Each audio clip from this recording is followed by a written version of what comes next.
coffee or punch? I take some punch. I'm not old enough to drink coffee. That's an update. I know, right? No, but thank you so very much. I don't want to get this. I don't want to get through. Give me all the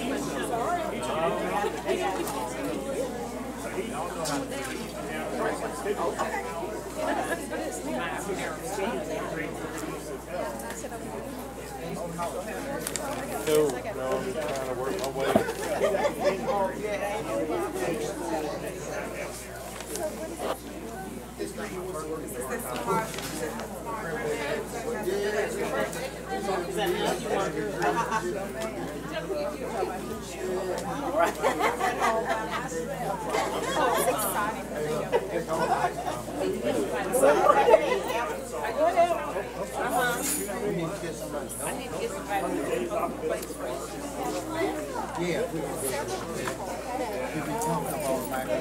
Gonna mess up your supper, Mary.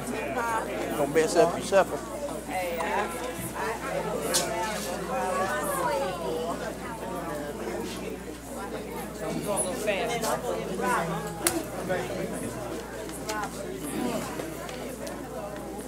All right, second row, come on. If you want some cake and punch, second row.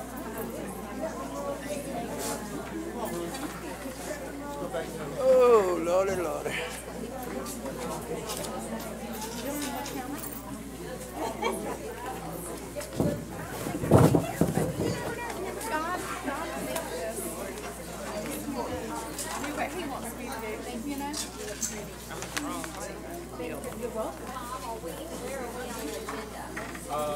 The volume on the floor early, pretty soon after we get started. Just leave them out here.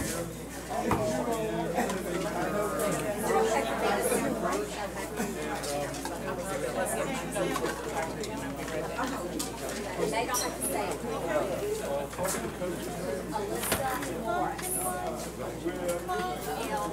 You want me to go? How are you, Alicia? Okay, third row. You want cake and punch? Come on up.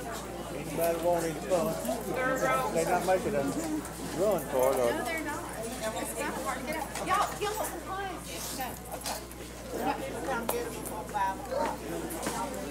Big Rob. Okay, look. It used to be Larry, wasn't This cake is big enough it? for It used to be Larry. We've been a minute. It's always good to see you, my brother. All right. Hey, girl. Come in, my friend.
Thank you.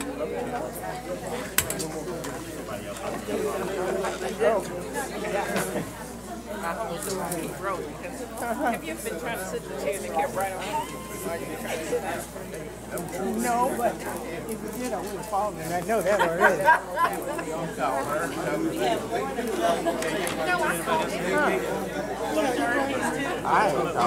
Good afternoon. She said so. She was calling about her own.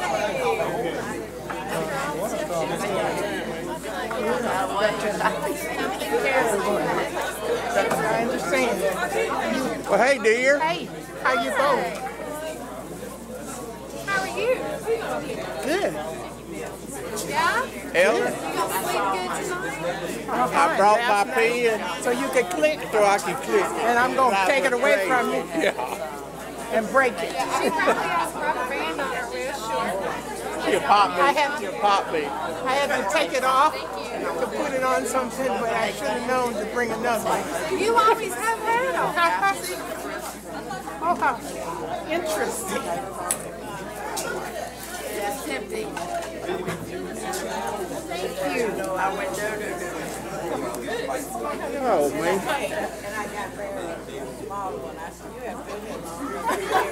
It's the junior size. Yeah. The man side.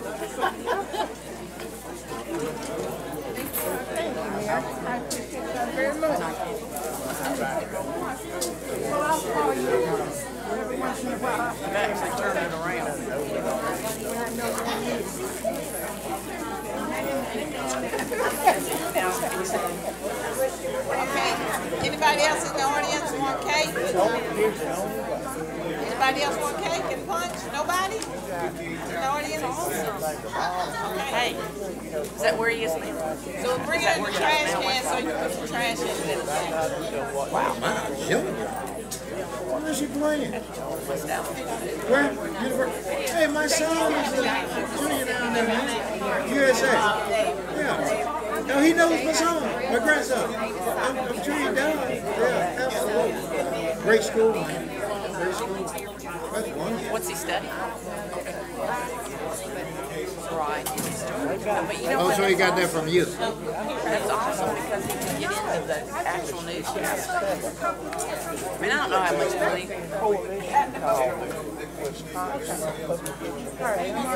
My Lord. But that's okay. You still have that in But you. hey, they, You still have that. Amen. Amen. tell him. How are you?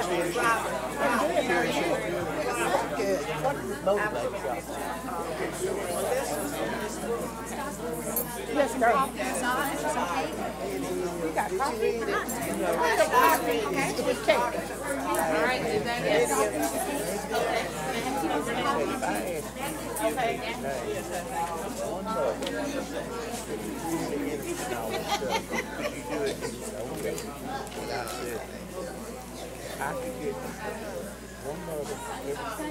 Miss Dawkins. You want the lid? Yes. Hey, Miss Burnett, Ma'am? may I have a small piece, please? I need to make some sugar. I like sweet and low. I'd like to say something real brief. Okay, bring it. Larry, I know you long winded. It's over my Larry, head. I know you. This man, Oh man, he'll eat it all now. Wait, that's mine. Hold it back. Oh, he'll eat it all. He can eat some more. I don't know. Hey Larry, I need he can eat some more. I need it back like you did. Hey, look, like we need Hey, I went to another, Pearson's. like we need another hole in our head. I went to Pearson's for lunch, okay? Well, I know you had a good luck. She had it right here. Yeah, it was good. You know your best girls on this.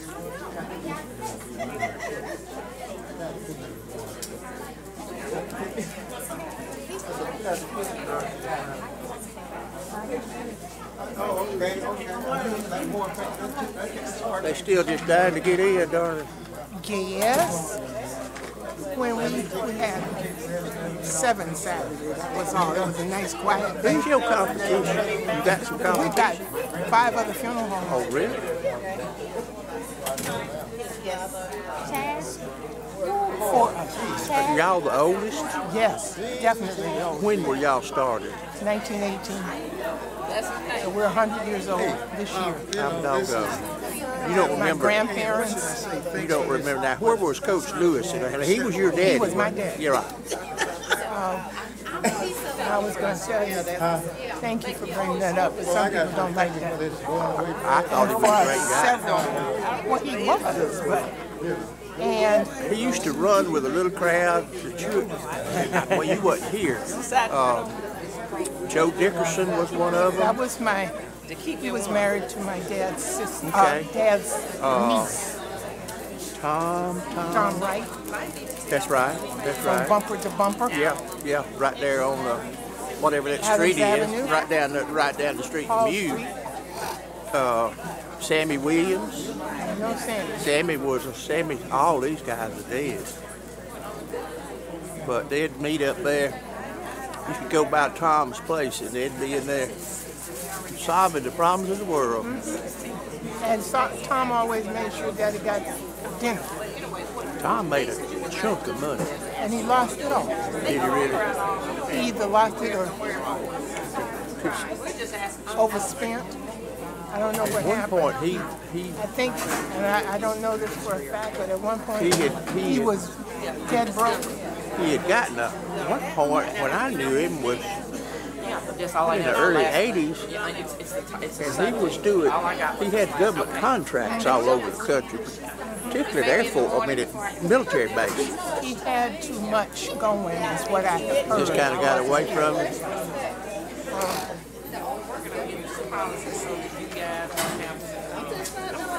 But see, people sometimes think that that makes me think I have rights when you bring up my dad, because he was a federal marshal too. I'm proud of him. He was a Now, where did football he coach. coach? Alabama State. Okay, I was thinking. Before I was born. Okay.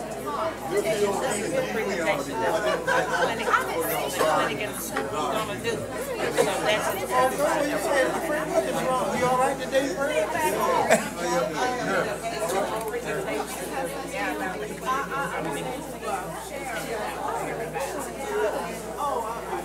I guess the crowd's here to make sure we leave. This is the handout from the guy who's going to be talking about the Oh, clinic. okay. Thank you. So I'm just Thank going to you. go on and give it to you before you go. Okay, all right. I want to make sure I have a good call. It's okay. I'm fan with it. It ain't bothered me a bit. And it's not bothering me. I tell you what, it's done. My little time on it. Hey, Sharon. There's a idea that I had ahead of time. It just made me realize that I was right. Whatever that idea was, you have to share with me what that idea was later on. One of them is that principles are the most important thing of the education chain. If you don't have a good principal, and you just don't have a hard time. And the other thing is, the farther from a classroom a decision is made, The more ineffective it is. the worse decision is. But we've just got some decisions that need to be made closer with I a think group that, that's working together. I don't think we listen to teachers and principals enough. But they need to be working together, not separately. I understand. I think that's a big part of it. I was talking to Randy Shaw at Peter Crump this afternoon. He said, I don't know if we're going through intervention or not. I said, ain't nothing changed from that. I said, you just keep your head down and keep on going. The security and the cameraman, I don't know what's going on with that. It's got a whole slew of folks. I don't know, it has something to do with him and his camera out there. I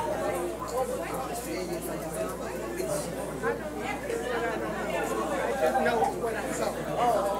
Him coming over here saying, I don't want to talk to you anymore. I want to just do it from here. Mary, did you give Robert one like mine? You didn't treat him favorably, did you? Robert got one like this. I got the junior version. Yeah, you got the junior, and he hide that. Well, I put it down because it was so much in the book. I appreciate that, Mary.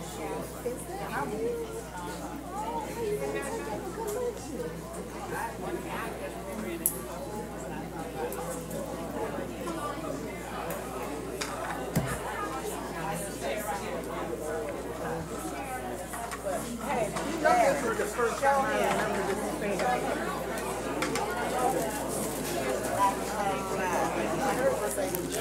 She said she just gave me a junior size. Mary, I know what it is. You gave me the white version. I can say it, but I can't have The white male version. That's right. That's it. This is the full size. Yeah.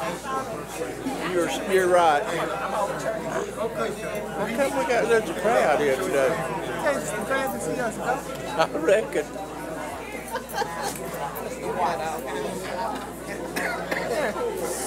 Well, I don't see a single one of the new people here. I can't see them as well as I'd like to. But my replacement has been here for several meetings. Brenda, I catch her when she runs out the door, and I say, "Oh, she was here." She sits in the back.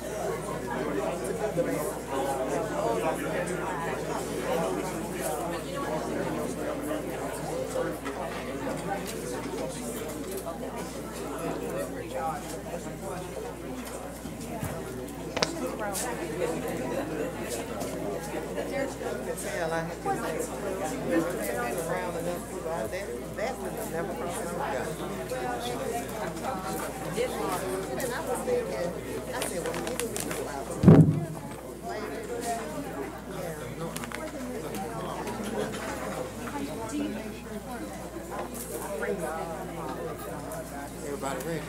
I didn't hear him, so that's why I was asking. Good afternoon. The Montgomery County Board of Education regular board meeting for Tuesday, November 13, 2018, now called to order. First on the agenda, we have invocation by Reverend Kevin McTeer, followed by the Pledge of Allegiance by the Sidney Neal Junior ROTC.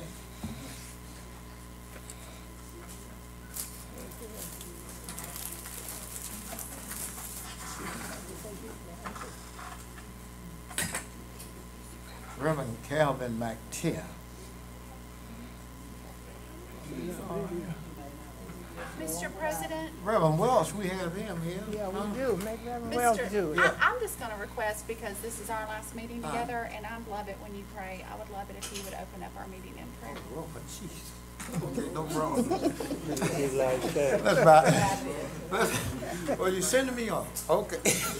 No, I'm just saying. I'm just kidding. You know. Just kidding. Just kidding. You know I am. Let's bow our heads. Our Father, which art in heaven. Once again, we come in the mighty name of Jesus with thanksgivings. Lord, we want to thank you for the many, many blessings that you bestowed on each of us. Lord, we ask that you will continue to hold us in your powerful arms, our Father. And Lord, as we come around this table, as always, we ask that you would guide us, O great Jehovah.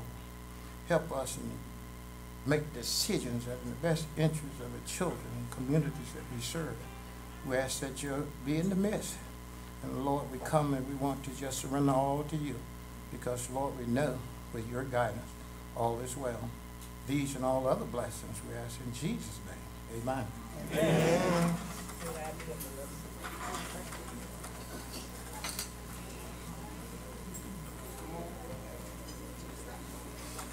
Come out in front. Come out in front.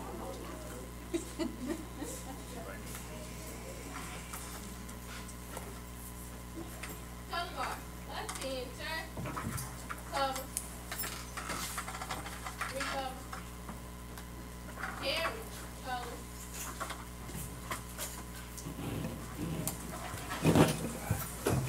Forward. Mark.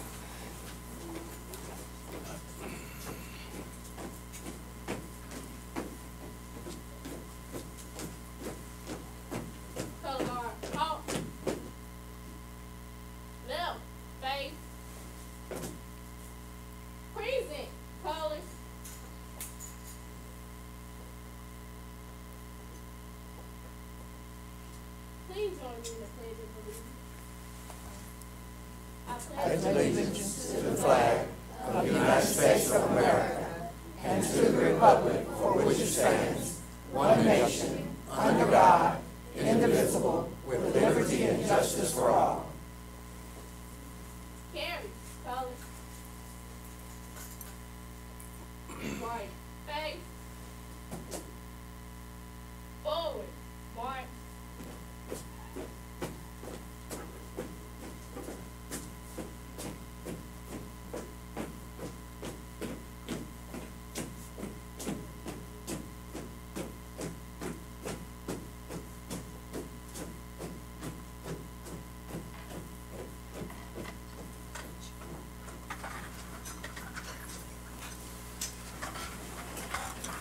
Okay, and we'd like to thank the Junior ROTC from Lanier and the instructor, Mr. Calhoun. We do have a quorum in place with all members in attendance. At this time, we need to have approval of the agenda placed. Motion to approve the agenda. Mr. President, I move that we approve the revised agenda as printed. Second. It has been moved and properly second that we approve the revised agenda as printed. Is there any discussion? Those who are in favor, let's see by show of hands, please. It is unanimous. The first item that's on our agenda will be the recognitions by Mr. Tom Salter.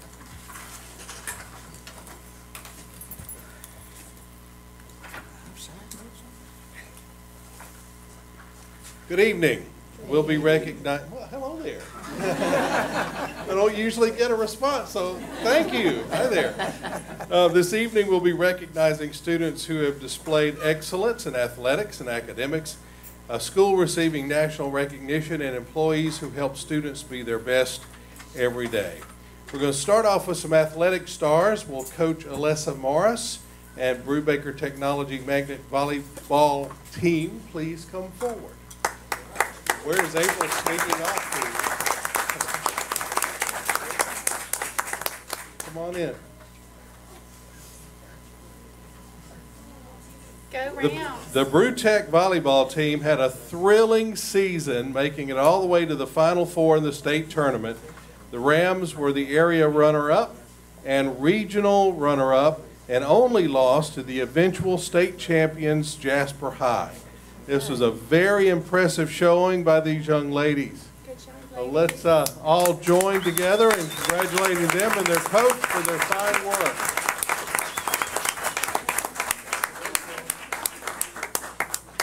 Missed it by that much. Next year, right?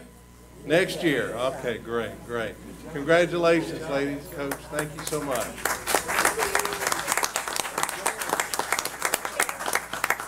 Do we have any mamas from this group? Well, stand up, stand up. Mommies and daddies and aunts and uncles. And of course, April Lee, who's the principal at Brewtech. Thank you so much. Okay, next we're going to move from volleyball from that court to a different type of court. Will the members of the Booker T. Washington Magnet High School Youth Judicial Team please join us?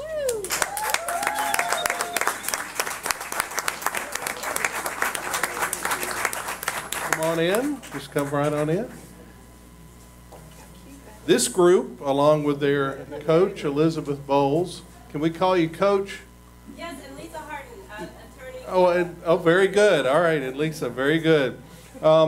Youth Judicial is part of the YMCA's Youth in Government program, and this is BTW's first Youth Judicial team, but they've wasted no time in making a big impact. In fact, they've been chosen to be one of 4 teams to represent the state at the National Judicial Competition in Chicago. The team placed second in this year's Premier League tournament and earned a wild card berth. Don't you love wild cards? Thanks to that very high score. Team members are Alan Gibson, Alison Merriweather, Mariah Gordon, Nadia Foster, Erica Lucky, Taylor Armstrong, Aaron Shanks, and Glory Cantel. Congratulations, ladies and gentlemen. Great job.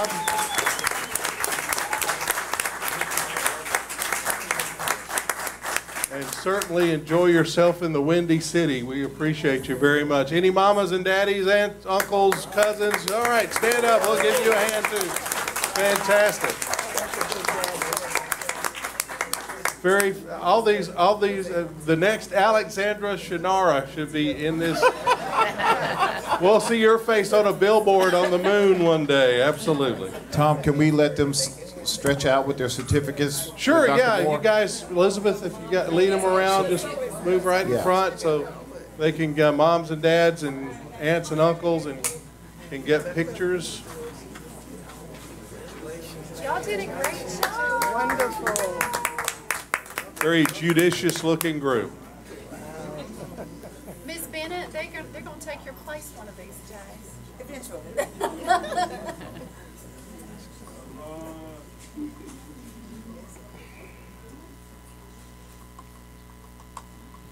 Y'all look so nice. All right.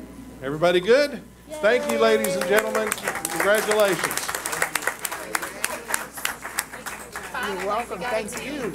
There are currently 115 certified magnet schools nationwide, and we have one now in Montgomery. Will Bear Exploration Center Principal Elizabeth Hill please join us? Where's Elizabeth? I saw her earlier. Liz? Liz?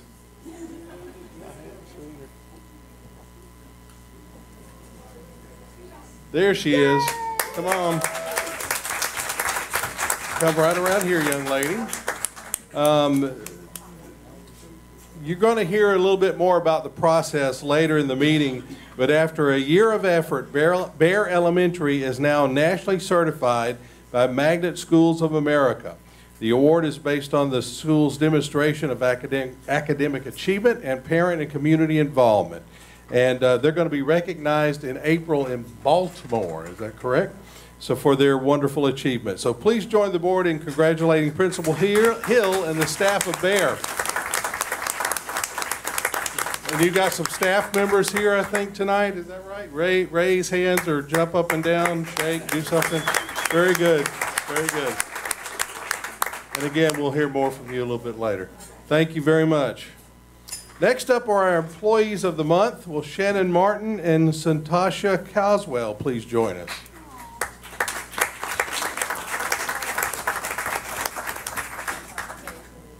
Caswell, I'm so sorry. Thank you for correcting me. Shannon Martin is the technology coordinator at Blunt Elementary and has been an educator for 22 years. She was first hired at Blunt for the 2015-2016 school year and has proven to be an undeniable asset to the school. She's an outstanding educator and a wonderful person. Mrs. Bertha Thomas in her nomination said that Ms. Martin fulfills many roles for the school and her students are always her top priority. Congratulations. We'd also like to recognize Garrett Elementary head custodian Santasha Caswell. Very good. All right. She arrives early every morning, prepares the school for opening hours, updates the marquee sign. I'm just tired just reading this. Prepares for scheduled events and helps early arriving students. She's helped in the cafeteria, the library, and packing and unpacking books. She's helped greet guests and set up for workshops and training.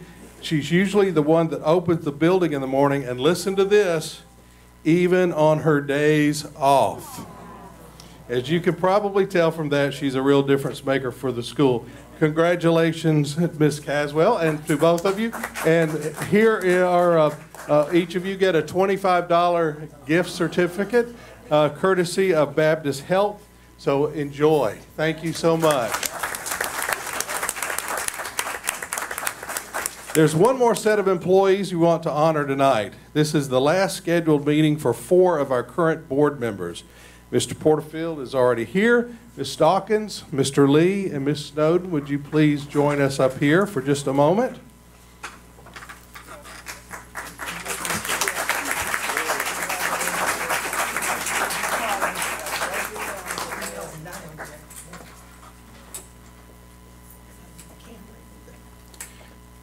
While this is their last scheduled meeting, you know, stuff happens. We may need them before the end of the month. But they will retain their seats until the 1st of December. There'll be a swearing-in ceremony on December 4th at 4:30 p.m. But tonight we want to thank these 4 outgoing members. There isn't enough money in our coffers to repay them for the hours of hard work they've put in, and not to mention the wear and tear on their cars, their families, their ears, and their hearts. We can only offer our sincere thanks, best wishes for a wonderful future, a heartfelt handshake, and a certificate suitable for framing. Thank you for your dedication to the children of Montgomery County. Let's give them a big round of applause.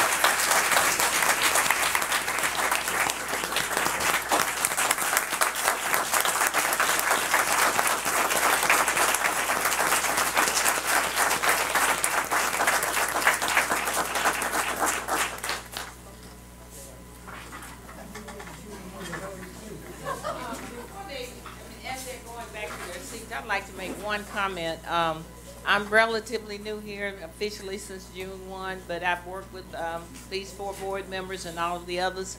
And I just want to tell them how much I appreciate being able to work with them during this short period of time. But I look forward to seeing them around and maybe perhaps working with them on other projects that may come up. But thank you so much for your dedication to the students of MPS.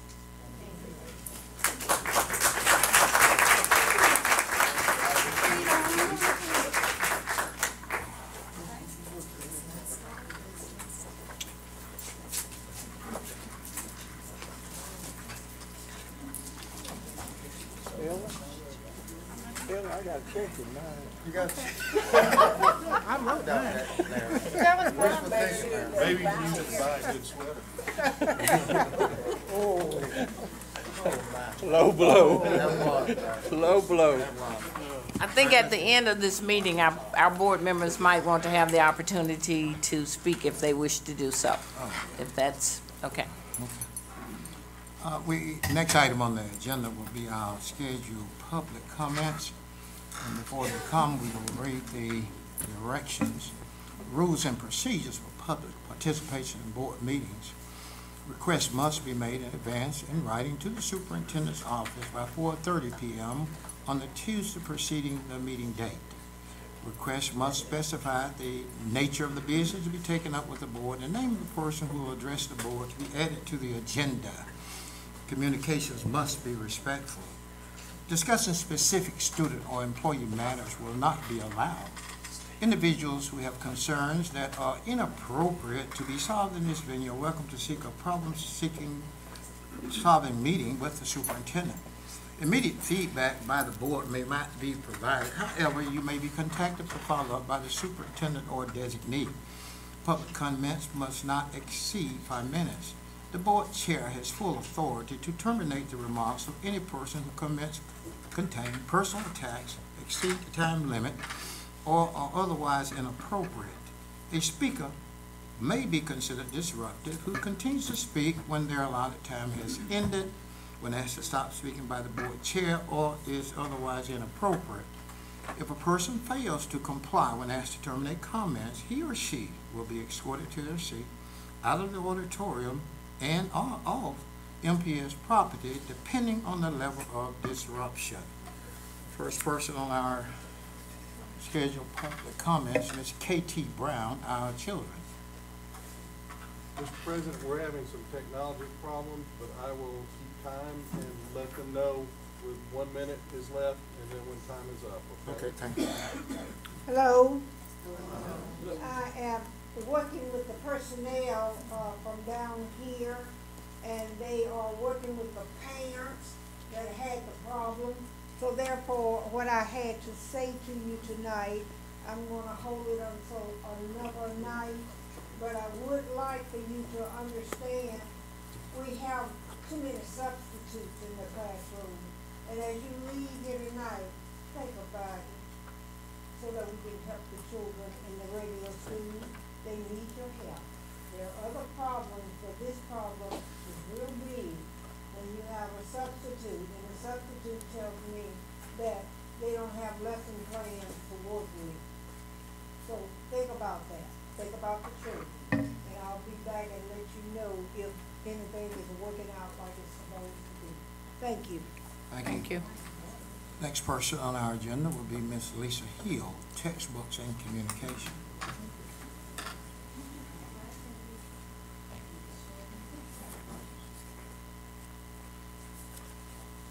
Good evening. I am Lisa Hill. My fifth grader, Brandy Good, attends T.S. Morris School. Initially, I contacted school personnel regarding just a simple syllabus which enables me to follow what my child is learning while she's 8 hours in school. There was a lot of shenanigans, a lot of disrespect, a lot of no answers. So I then contacted central office, which I left messages for MPS superintendent. I spoke with Kelly Summerlin, which at this point I was upset and just felt like my child was not learning. She came home, I asked what type of homework you had, no answers. I asked about a syllabus, what you're learning, because I like to be sure my child is learning the skill and retaining the information that she's being taught, not just doing some stuff and ready to test. Kelly Summerlin is her name. She was so disrespectful. And I noticed here, I'm sorry, I apologize. Well, homebound person, the director of the homebound, was so disrespectful. I was interested in homeschooling. I said, well, can you just please tell me how to homeschool my child? I would like to remove her from Montgomery Public Schools. The reply was, well, she gave me some information, and then she talked to me like I was a little Remedia. She said, and I'm going to say it to you the way she said it to me. You have to go to Google. You have to put it in the search engine, and you put in homeschooling.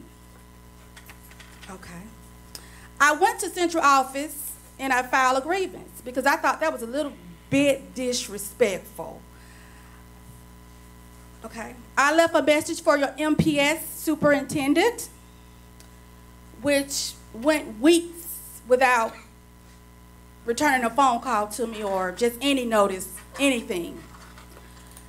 I finally came to a board meeting, and I want to get back to this.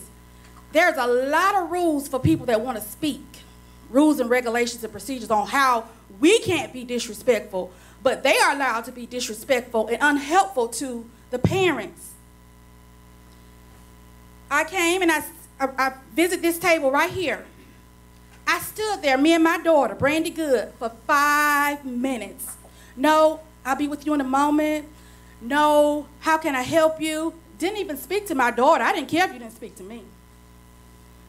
There was and I'm not prejudiced, there was a white 3-year-old girl standing behind my daughter. My daughter stands pretty tall. She's almost taller than me. Your MPA superintendent looked around my daughter and spoke to the person behind her. I sat there and I listened to her conversation. She kept repeating the same thing over and over and over to the person next to her, which gave me the impression that she was just ignoring me because you said everything you're saying and now you're saying it 3 and 4 times. So when will you get to me? When are you going to help me? When are you going to address my concerns? Never. Finally, when I did not leave the table because I was adamant about speaking with her, she looked at me as I was strange and unusual. Why are you even approaching me? What do you have to talk about with me? I introduced myself. My name is Lisa Hill. I left several messages for you. Have you not had a chance to return my call? Yeah, I got your messages. I have people in place to contact you. You'll do better speaking with them. Huh? But I just went to a town hall meeting you had last week that says you return phone calls in 24 hours. You're not communicating what's really going on in MPS when you're talking to the public. That's hurtful and it's harmful. MPS is not moving forward with people like that in place. Thank you. next person on our agenda to speak on public comments, Mr. Ricky Lee, students, teachers, and parents' relationships. Dear Board, I started again subbing this fall. Things are greatly no different. Middle and high school students' conduct is often deplorable. Many classes are out of control. Students running, walking, throwing paper, lying on the floor, cursing. I sub any grade. Frankly, there is near sex activity. My mother and sister were riding in an SUV. They passed an elementary school. Students were fighting on the grass in front of the school. There was a crowd and school has dismissed. There is a police presence, but really security officers at some schools, but not others. The number of security officers is lower at the majority of the schools than otherwise. Speaking with teachers and with students, I am informed some classes have had only subs since the, say, second week or so since the school doors opened. Good luck. A security officer told me when I arrived and was about to walk the steps. In the classroom, a fight broke out between two students. A teacher at one of the better schools in the county told me I would not teach at some of these schools. Things were so bad for me on Tuesday, October 2nd, 2018, I told the bookkeeper I must go. Only 2 more class periods were left for the day, but she said that she needed me. The day ended, I left. What I'm saying is all true. My sister was a sub and she spoke how awful things were.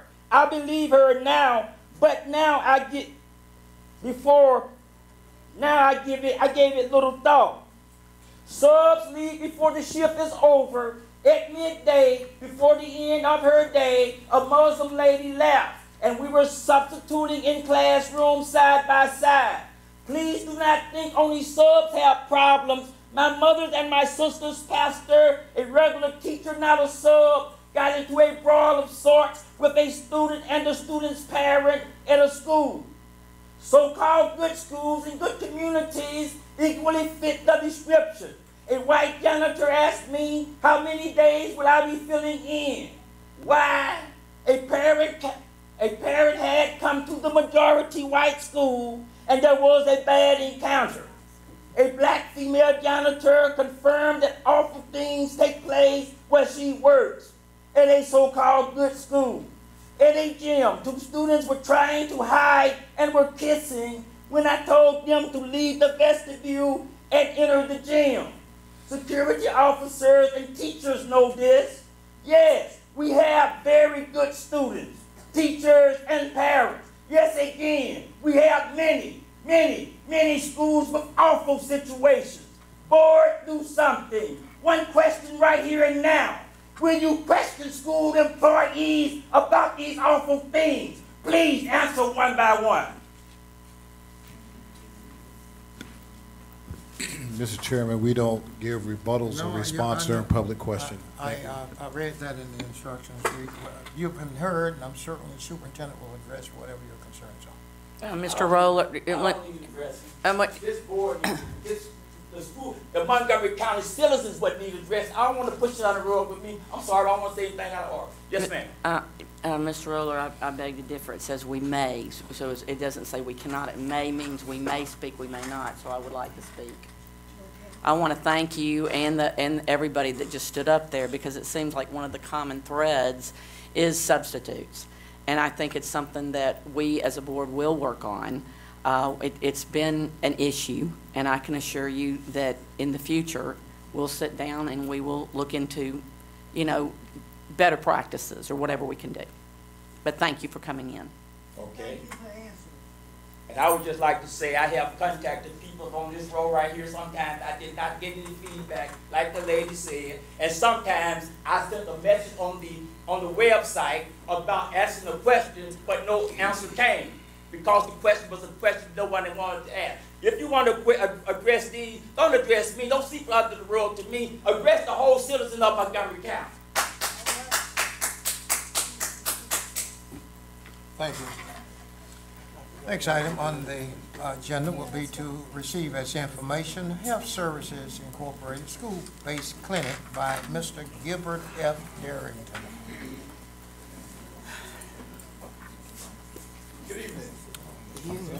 Good evening. Hi, I'm Gilbert Darrington. I'm the CEO of Health Services Incorporated. And we are a federally qualified health center, which means that we receive a federal grant to provide health services to the Montgomery area residents and the surrounding counties. We serve a 5-county area.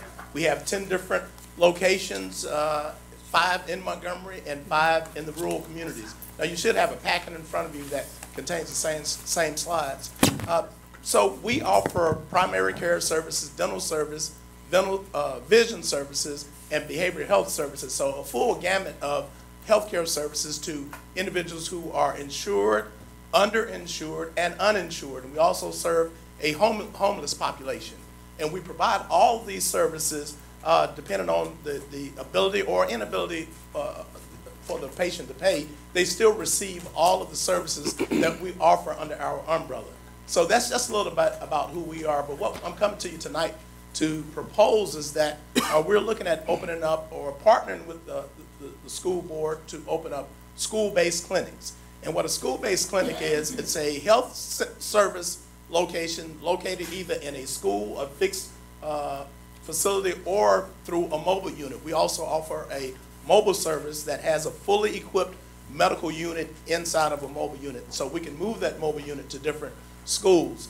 And the beauty of a health-based health center, a school-based health center, is that first of all, there's no cost to the school board. There's nothing other than the space we would need in order to be able to see the students. So we're proposing that we would open up school-based clinics. We would see students in the school, which means they don't have to be checked out of school to attend appointments, and the parents don't have to take time off of work in order to have the students seen. Now, of course, there will be some visits that the parents will want to attend with the students. They will be certainly welcome to attend those visits.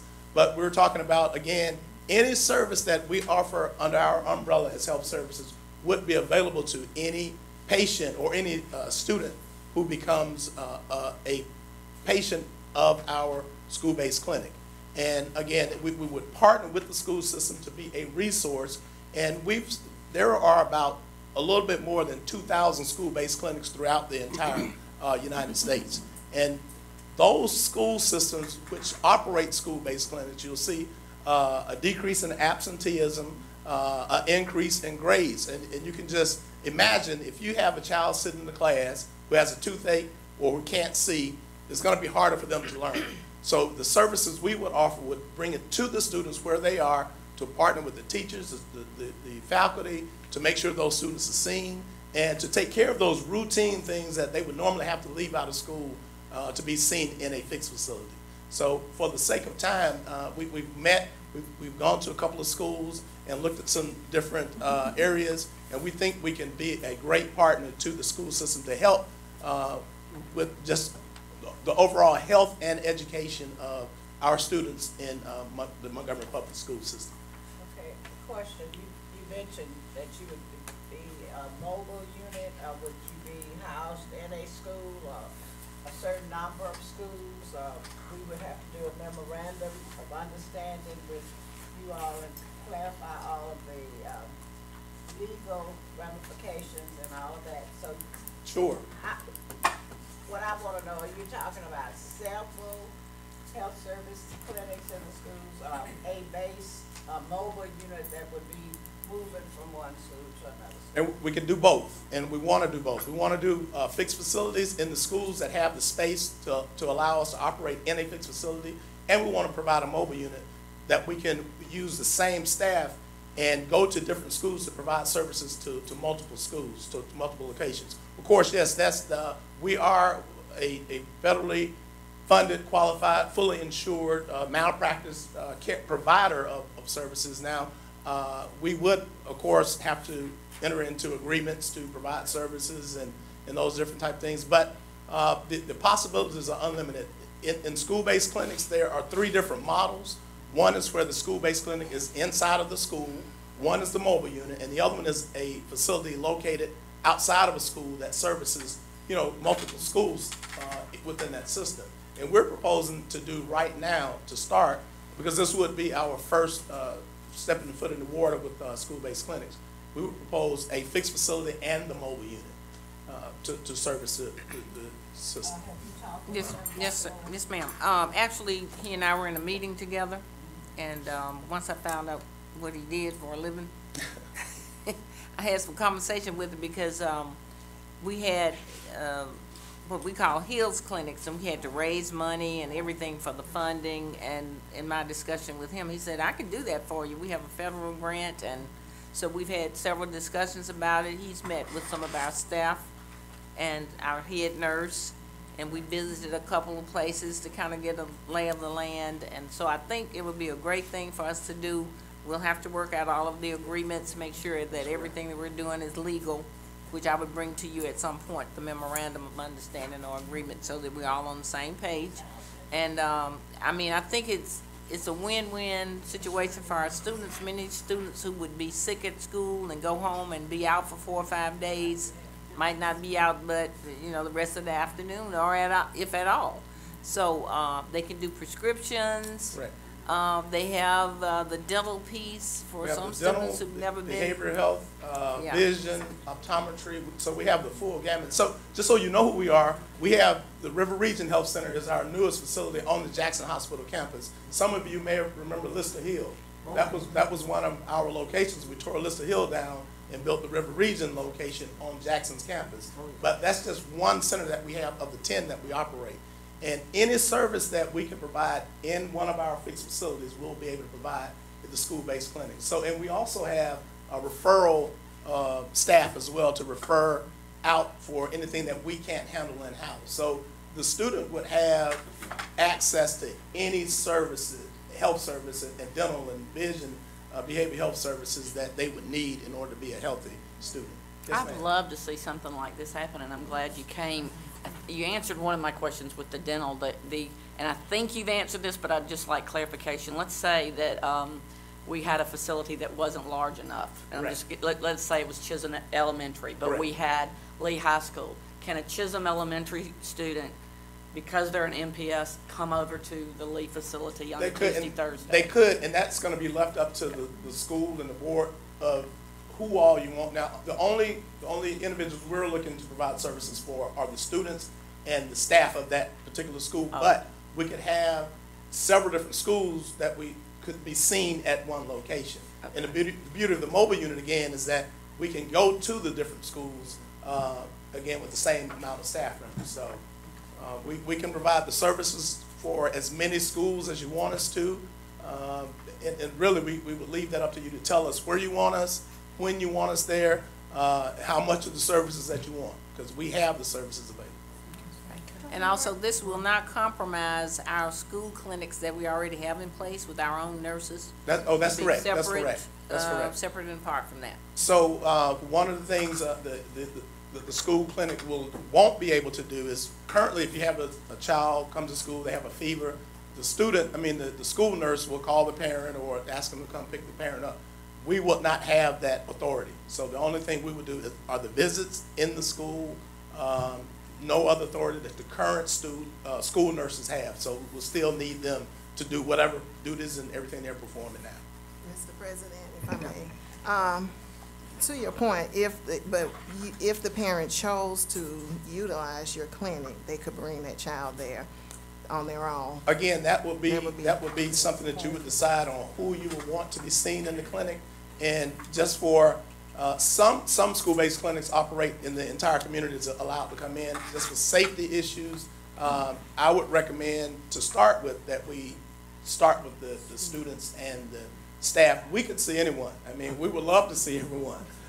So if you decide that we'll allow the parents of the students also to utilize that clinic, we're available to do that as well. Well, not so much the parent, but if the child was sick, the parent could bring them. Oh, yes. The parent most definitely would be welcome to come But the service that we offer, the beauty of it is the parent doesn't have to come. We would get the consents, and we would go in more detail about exactly how we would provide the services and what's required.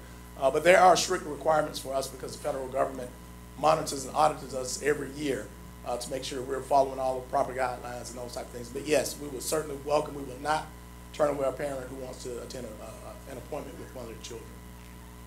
I think it's a great concept, and I was excited, Dr. Moore, when I heard you talking about it, because she talked about having been in Huntsville. As we know, she was the superintendent there, and she mentioned something called HEALS, H-E-A-L-S, which is a number of clinics that I have visited in Huntsville. Yes. I will never forget leaving the dental clinic, and the lady there said, we always give all the kids that leave a little goodie bag, some floss and toothpaste and that sort of thing. Correct. And she said a young fella just left here, and he looked and saw that he had a toothbrush, and he asked, is that for me or for my family? Oh, wow. And that leaves an impression on you when you realize, and one of the things I've learned over the years is, in a lot of situations, parents may take a child to the doctor. Yes. They don't take them to the dentist. That's correct. That's correct. Well, bottom line, it seems to be a win-win situation for the children and the parents of Montgomery Public Schools. Yeah. I'm certain that when you get with the superintendent and our legal counsel, something can be worked out such that these services can be provided to as many schools as possible in the district. Hopefully you can want to take them. We'll take them from you. Well, thank you very much for coming and sharing you all that for information. thank you all for having me. And one other thing I want to add is that they will equip. Totally equipped. There's location. there's no cost to the school system. Win-win situation. And provide the staff and everything. We provide the staff, the equipment, the services, everything. There's totally no cost, and that's again, we are the federally qualified health center here in the area. So, you all have access to our services now, and anyone who may not have insurance, we're that entity to take care of those individuals, to keep them out of the emergency room. Right. So, Mr. President, before they change their mind, can we do it? Well, because with the guy that's up top, they might change their minds. They have some legal Yeah, things we're that gonna. need to be I worked think. out. If they get that opportunity, I'm sure. Yeah, we're gonna. I mean, we pretty much, he and I, although I can't do it by myself, but we pretty much worked through the idea and the possibilities, and we're on the same page. So we just need to get some pieces of paper in place so that we all understand who does what and how and all that, and then we'll bring it to you. And he's wanting to move really fast, which is a good thing. Yeah. So it won't be a long, drawn-out kind of a situation. But I think they're on board and we're on board for the most part. I mean, who would want to do something like this for your kids? Yes, and it definitely will help us not only with our sick children and coming and going, but also with our attendance and some other things that we deal with that have there are some sidebar kind of effects when a kid is not feeling well. He can't come to school and he doesn't do well if he is there. So this will help us all the way around, I think. Well, again, you have my packet, and in the packet you have my business card, so feel free to call me if you would like to come by and just take a look at one of our centers. Now, anytime, just give me a call and we can schedule that as well. But thank you so much. Okay, thank you for coming. Appreciate it. Thank you. Information. Thank you very much.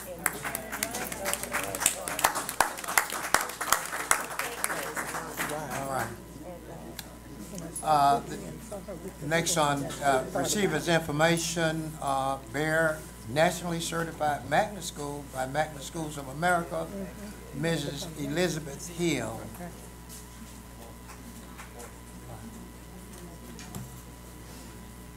Thank you for having us tonight. Thank you for recognizing us. I have Loretta Harrison and Laurie Holditch here with me to help present and tell you about this process, because they were the ones that spent many late nights.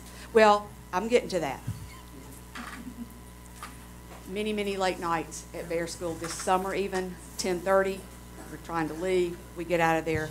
These ladies are the ones that actually gathered all the information and put the information in the application for us. But I wanted to introduce, we have Mr. Brown over there.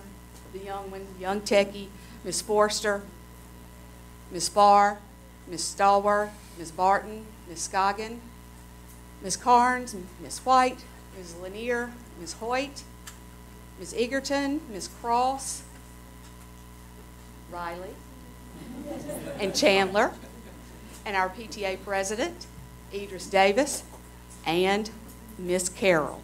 Miss Carroll's the one who answers the phone when you call. All right, why did we do this?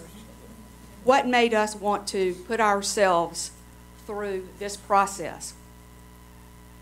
We wanted to learn more about ourselves and our school. We wanted to identify our strengths and our areas for improvement. We achieved that goal, and we received certification as well. Our takeaways from the process: we make a great team. I asked them to come tonight, today, and here they are. We acknowledge and appreciate the contributions made by each member of our Bear family. We love our students, and they make us proud every day.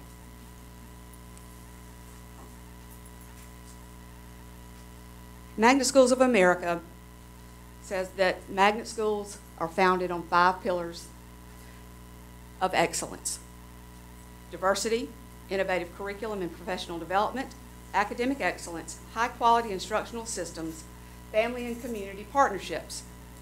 With each pillar, there are 2 standards. Those standards are divided into targeted standards.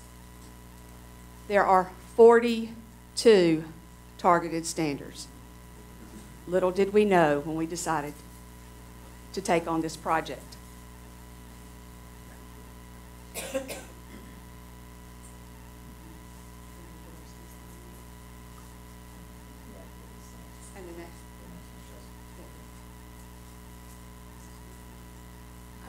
With diversity, we realize that we have wonderful statements, but we don't have a diversity statement. If you look closely, it's in our mission statement. You can read between the lines and you can see that we want every child to learn. But the magnet certification required a diversity statement. Throughout this process, yes, ma'am. Okay, throughout this process, we realized that every time we started peeling back the onion, there was more that we didn't know that we needed to know. And so that's how we did a diversity statement and came together for a diversity plan for our school. Right, and that was one of our areas of strength that we found, was diversity, innovative curriculum with our theme, academic excellence, National Blue Ribbon School, our ability to search for resources for our students, family and community partnerships, and our PTA supports us financially and with volunteers. As Ms. Harrison mentioned, this was a huge undertaking which required a massive amount of our teachers' time. As with any large corporate undertaking, the deeper we delved into each specific standard, all 42 substandards, the more layers we found. For example, MPS gives us the framework and the pacing for each subject. It's based on the standards, but magnet certification required a separate curriculum. We as a faculty had enriched our subject area, but we had never aligned it vertically and horizontally, increasing the rigor aligned with the magnet school theme of math, science, and technology. Bear teachers wrote curriculum, diversity, marketing, and professional development plans that met the challenge for certification.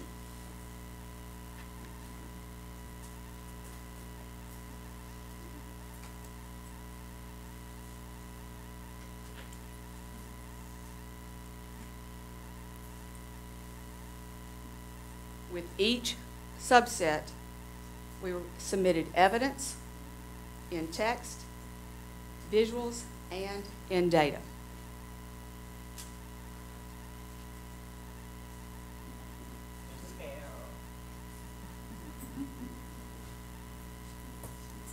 Okay. Our areas for improvement. We had to create plans for our school Marketing and diversity plans. Those should be system-wide plans according to Magnet Schools of America. We had to create a professional development plan that relates to our theme, that we support ourselves. We get very little support. Financially, we do not get any fund above what the state provides.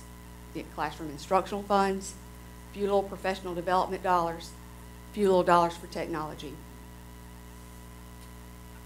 We get no extra money from the central office. That's just one of those little things out there that magnet schools get all the money. We don't get any money. Our PTA works very hard in getting us what we need to teach our students. We even have technology in the name of our school, and we have to scrimp and scrape to find it. But we do it. We do it for our students. Magnet schools are not mentioned in the strategic plan.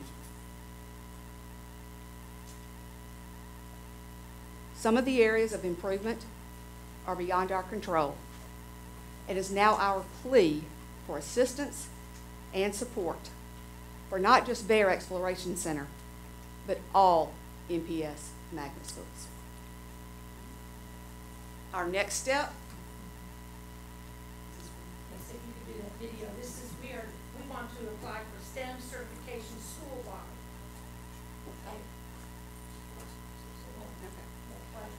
The video we had planned is for STEM certification through Advanced Ed, our accrediting agency. You didn't tell me, you didn't give me permission, so you can't. I didn't know how to do that, Tom. I couldn't do that, sorry. I'm not the technology coordinator. I'm just... Seen a little. Oh. But we want to thank you for having us here tonight, for recognizing this achievement. The number of hours we put into it, we had no idea what we were getting into. In fact, really, it's taken 3 years. We started with the first cohort, and we finally got it with the third cohort. Most of that is because of all of the separate plans and the things that we had to do individually that magnet schools expect to be done district-wide. Thank you. And Thank y'all for coming. I would like to add, because she won't say it herself, is the leadership driving this train was Mrs. Hill. We looked at her at some times and said, "You've got to be kidding me." And she said, "No, we can do this." And because of her instructional leadership, we all grew, we were stretched, but we're better for it. So thank you for putting Ms. Hill in the place of leadership at Bear Exploration Center. Thank you. So, and also, thank you and congratulations. I think I've talked to Ms. White, Jabrell White, and she said it would be great if all of our magnet schools could receive this recognition and work on it, so they have to do some work to get there. And also, as a reminder to the audience, that 20, 25, 30 years ago when magnet schools were put in place as an integration tool, there were large federal grants to sponsor that. Those grants are no longer available. And so anything that you do in a school system to support any of your specialized programs beyond what the state gives you appropriations for would come out of what we call local monies. And again, I'm going to remind everybody that right now we're at 10 meals. We're at 10 meals. And so that's all I'm going to say about that. Absolutely. We are they are certainly available to help any other school that would like to go through this process in any way that we can. We're willing, Ms. White and I have talked about that possibility, and we're willing to share what we have been through and what we've learned from the process. Thank you so much. We appreciate you.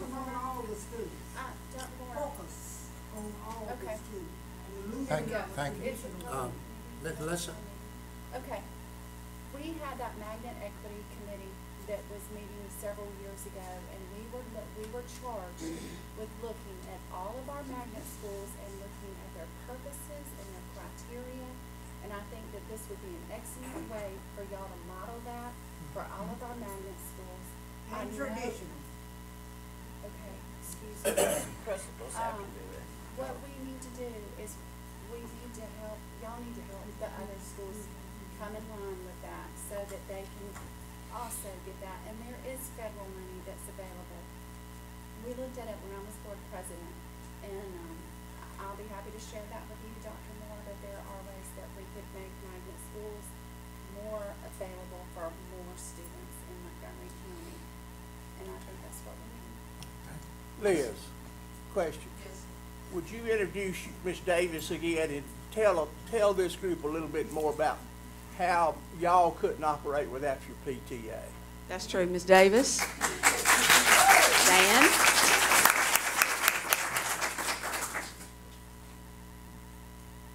Fortunately, we have Ms. Davis and a very active PTA. We have one fundraiser a year. Our PTA handles every bit of that so that we do not have to spend any instructional time dealing with those sorts of things. She'll come to me and ask, what do you need? What do we need? What about this? She brings suggestions, ideas. We share them.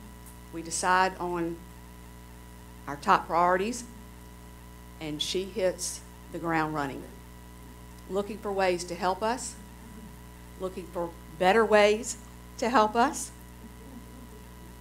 She's also a substitute teacher. She's there.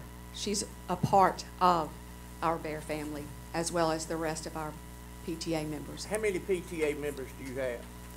What did we come up with? 800? Not 800. 800 something. Yeah. How many students do you have? 519. And we have some elementary schools in this community, and I don't think they have a PTA. And Mr. President, Mrs. Hill, the key thing that everybody needs to understand, it's not about the magnet and traditional. You are not in competition with them. The thing is, you all took it upon yourselves to do this program. It takes work from your faculty and staff. So any principal, traditional or otherwise, could do the same identical thing with the proper PTA support. So you are not to be browbeaten about doing it. You did it, your faculty did it, and your parents did it. Right. And you're willing to share this information with any other schools. So let's don't get it twisted here. Thank you, Ms. Brown. And you know, and to piggyback on what Larry stated here, one thing we do observe is the fact that you say about 500 children in the school, but yet 800 members of the PTA. Now, that is quite unusual when you talk and make comparison to what goes on in our traditional schools. Matter of fact, and as someone stated, we have some schools even without PTA. But we all know that parental engagement is quite significant to student achievement. So if we can find ways to do just as you guys have done in terms of increasing that parental engagement, then certainly our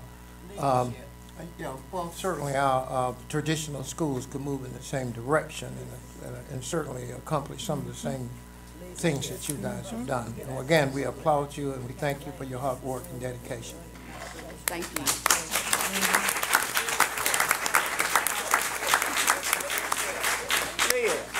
Liz, one final question. Where'd you go to college? Larry, we'll talk about that after the meeting. War Eagle. War Eagle. Well, he wanted Hey, Dr. Moore, I want to Yes, add ma'am. one more thing. Ms. Hill, I was a parent, a bear mama for a long time.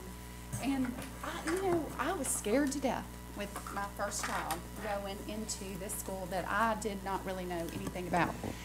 But Carol Lassiter was so precious. The first day of school, I'm leaving my child that had only been to school 3.5 days a week until a full day. And she called me in the middle of the morning and said, I just want you to know your child is just fine. She went above and beyond. And that's when your parents will do whatever it takes to make that school successful, is because it's a partnership. It is not just them. It is not just the parents. It takes everybody coming together. Oh, absolutely. And I've been a part of it. It's magical. And You've done a great job. You know, I had you on speed dial. Okay. Okay, thank you all again very much, okay? Next item on our agenda will be the Wind Lakes Golf and Country Club Lamps Senior Luncheon by Dr. Andrew Moore. Okay, So this is just very, very brief. There's a contract information in your material where LAMP is having their senior luncheon, and this is not at any cost to the school system, but the contract will need your approval at some point. I'm just going to add one more thing. I want y'all to know that one of the things that they do at that luncheon is they also teach manners and etiquette and table manners. And I wish that all of our schools would do that. I think that's so important. But to just take that time to make sure that those students have a little bit of information on how to hold their fork and knife and have pleasant, polite conversations. So I just hope that some other principals, magnet and traditional, could follow that. Thank you, Melissa. The next item on our agenda will be the Fish and Aquarium Maintenance Service Agreement by Dr. Andrew Moore. As you notice in your material, at one of our schools, Highland Gardens, has a fish and aquarium maintenance agreement where they have an aquarium for the students to enjoy, and there's a monthly cost to it. Not something that the system would pay for, but in this contract is here also for your approval. And this is one of those kinds of contracts that at some point, I hope in the near future, I will not have to bring to you. That is, relatively speaking, it's not a huge kind of a contract. So hopefully that at some point the superintendent and the CSFO will be able to look at these and make some determinations up to a certain limit. So these will not,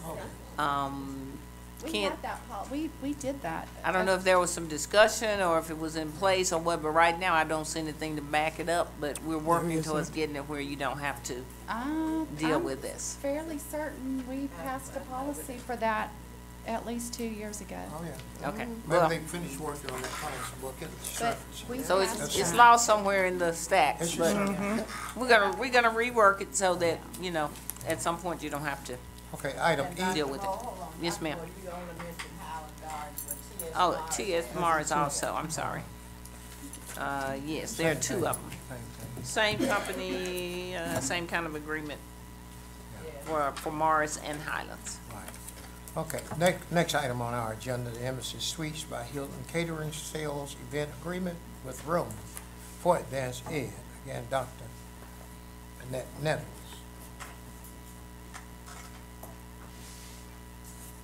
Good evening to the board. Good evening. Superintendent.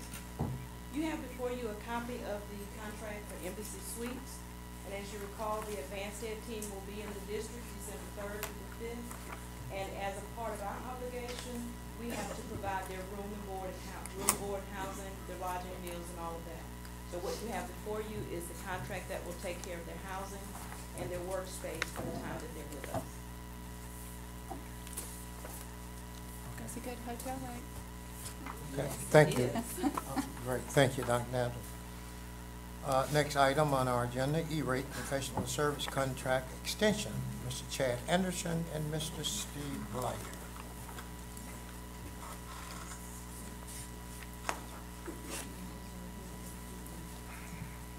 Good evening. Good evening. In your packet is the contract extension letter for Dynamic Strategies, who serve as our E-rate consultant. Over the past 3 years with E-rate, we've had our wireless network upgraded. We have had lab switches in secondary schools and had closet switches upgraded in over 20 schools through E-rate. This year, we have already been funded for network upgrades in our elementary schools. It will be about over $800,000 that E-rate has funded for us. Along with discounts in our internet, wide area network, and telecommunications, we've received over $6.8 million in E-rate funding for network improvements. We were also audited 3 years ago, and with their assistance, got no citations and paid no money back or anything like that for E-rate. So Dynamic Strategies always assists us with the application process and document preparation to get the most funds possible. Thank you. Thank you. Okay, thank you, Mr. White. Thank you. The next item on the agenda is something that we've been working and hoping for a long time, and that is a resolution to increase millage support for Montgomery Public Schools.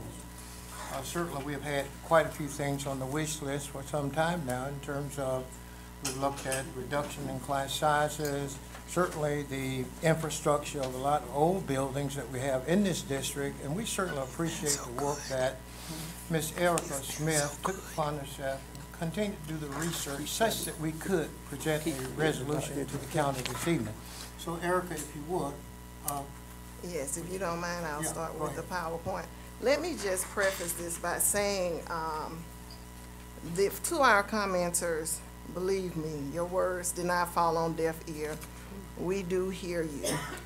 And when I first came on the board 2 years ago now, it seems like I've been on here forever. I remember talking to our attorney and I told her, I said, customer service is everything. If we want people to buy in, to believe in us, we've got to provide them with great, beyond excellent customer service. And so hopefully we will be able to continue to do that to you and for you. And also, I know when I talk to some of my teacher friends who are still educators in our system, and I tell them, we get badgered when y'all don't act right. We do. And we want to support you, and I know this is a frustrating job sometimes. I know that your hearts are always in it, but we've got to do better when it comes to talking to our parents and even talking to our students. So I'll leave it there. Mr. Tom, well, by the way, I'm Erica Smith and I represent District 7. Well, thank you. So I'll give you a little background about the ad valorem. I know you've heard this quite a lot. The ad valorem tax is commonly referred to as the property tax, and they are taxes levied based on the value of property. The levy and the collection of the property taxes in Alabama are governed by the state constitution and statutes. The Constitution of Alabama in 1901, as amended, places a limit on the levy and collection of property taxes, and every property tax must be authorized specifically by the state constitution. Property taxes are measured in millage. 1 mil is equal to 1/10 of a cent, and in connection with an ad valorem tax, a mil is often expressed in terms of 10 cents on each $100 of assessed value of the property taxes, with property taxes that are based on the percentage of the property's fair market value that is known as its assessed value. So to determine the property tax on a home, the county tax assessor appraises the property at its fair market value, then applies the state established assessment ratio to that fair market value. And I know we can read, but I wanted to point some things out because people want to know, how does this work? How do they come up with it? Next slide, Tom. So the state authorized property taxes for public schools. So through various constitutional amendments, Alabama has authorized all counties in the state to levy up to 15 mills in property taxes for educational purposes. Any school system can use all or a portion of this authority to support its schools, and some school systems have received constitutional authorization for additional school property taxes beyond 15 mills. So hang on to that. I know that 15 is going to stick there. Let's go to the next slide, Tom. And this is levying authorized taxes. Since the constitutional authority exists for 15 mills, and remember it said that some schools can get beyond, discussed in the previous section, school boards do not need new or additional constitutional or legislative authority to levy these taxes, although the levy of each such tax first must be approved in a local election. Yes, Ms. Bryson wants me to repeat this for those in the back.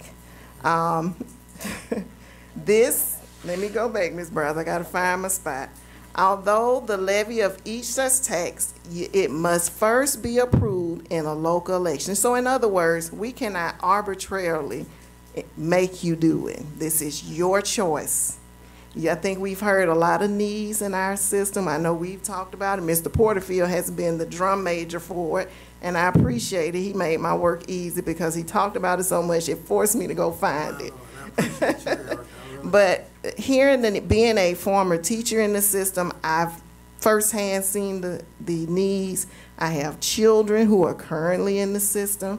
I'm the parent that was fussing about the textbooks because my children didn't have textbooks. And so here I am, hoping to make a difference and hoping that you'll join with us as we make this difference.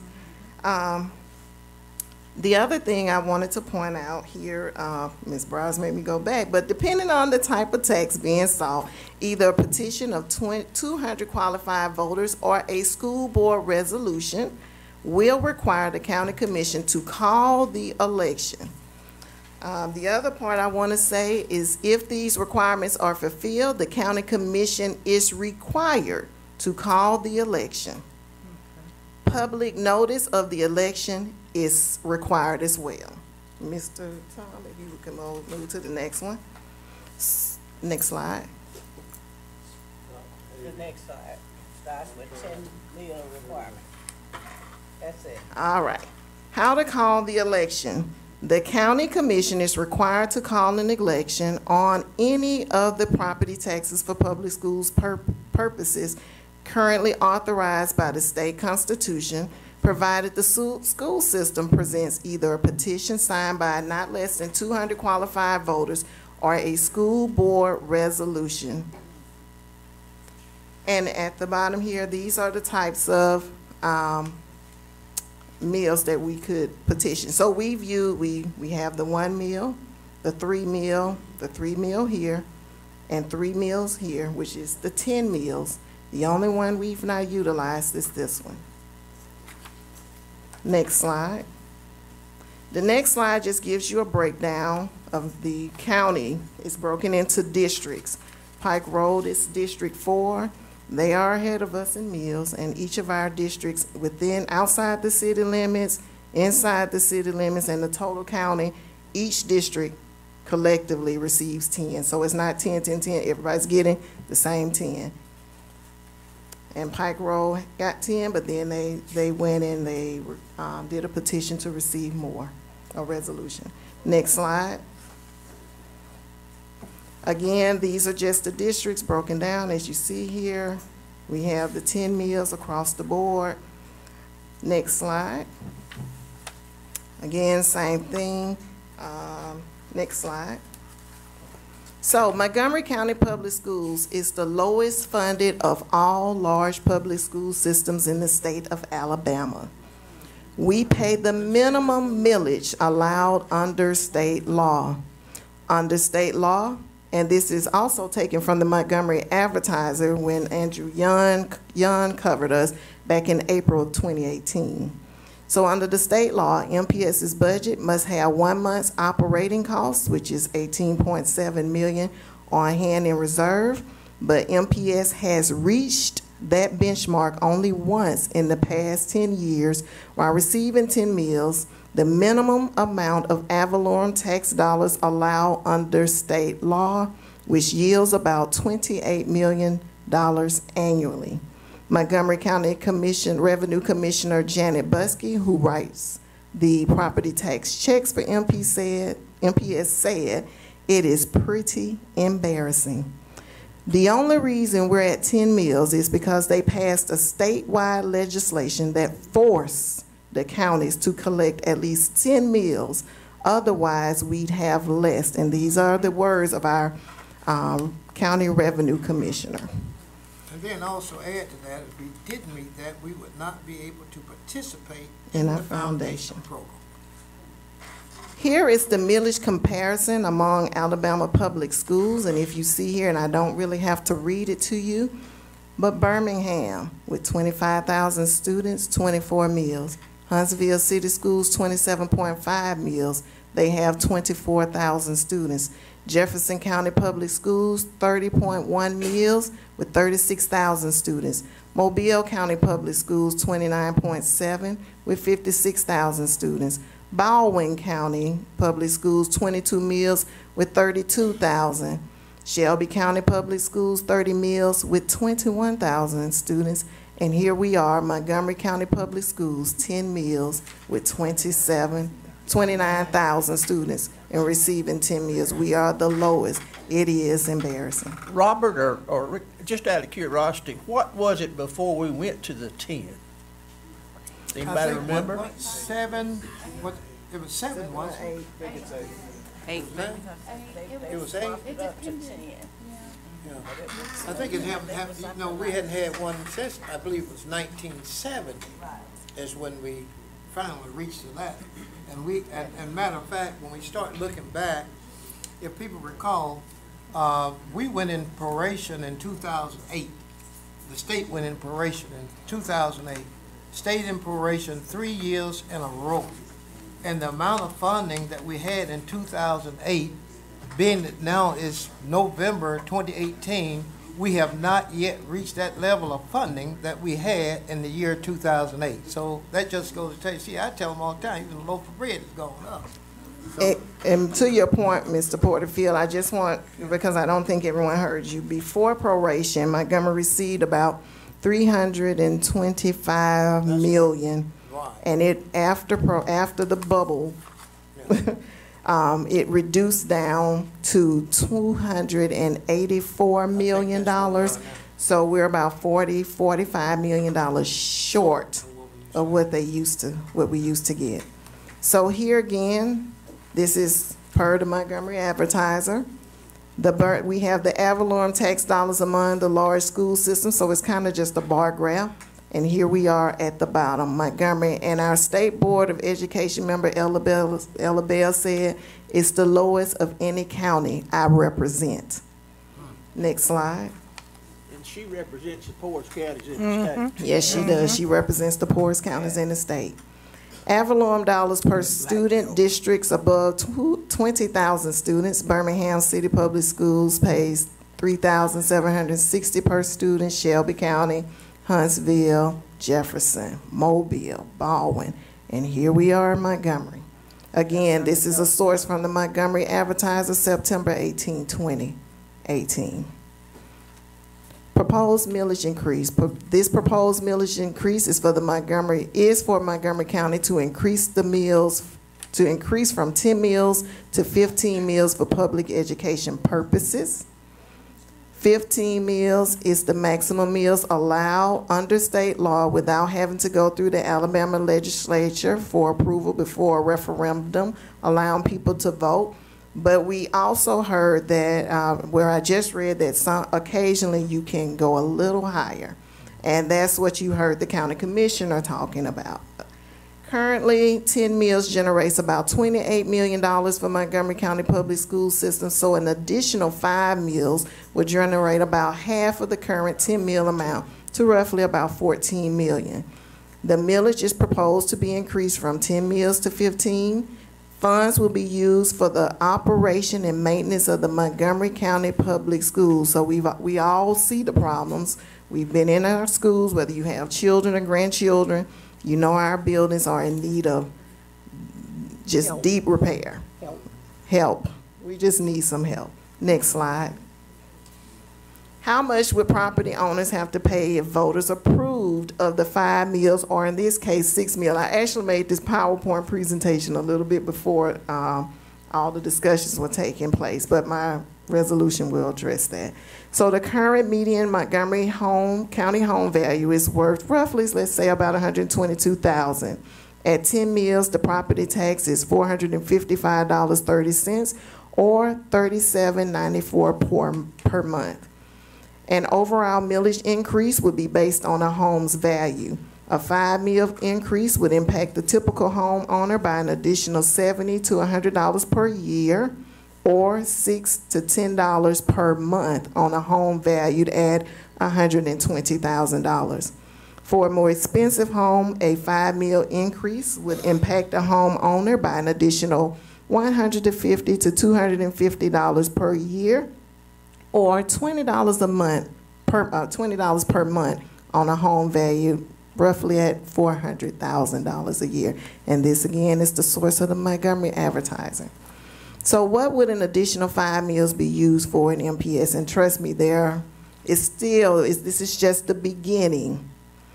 Maintenance, maintaining our 1 month reserve, that's mandated by the state. Renovation of schools, upkeep of existing schools. Remember, I think our CSFO told us we had $100 million of needed repairs in our schools.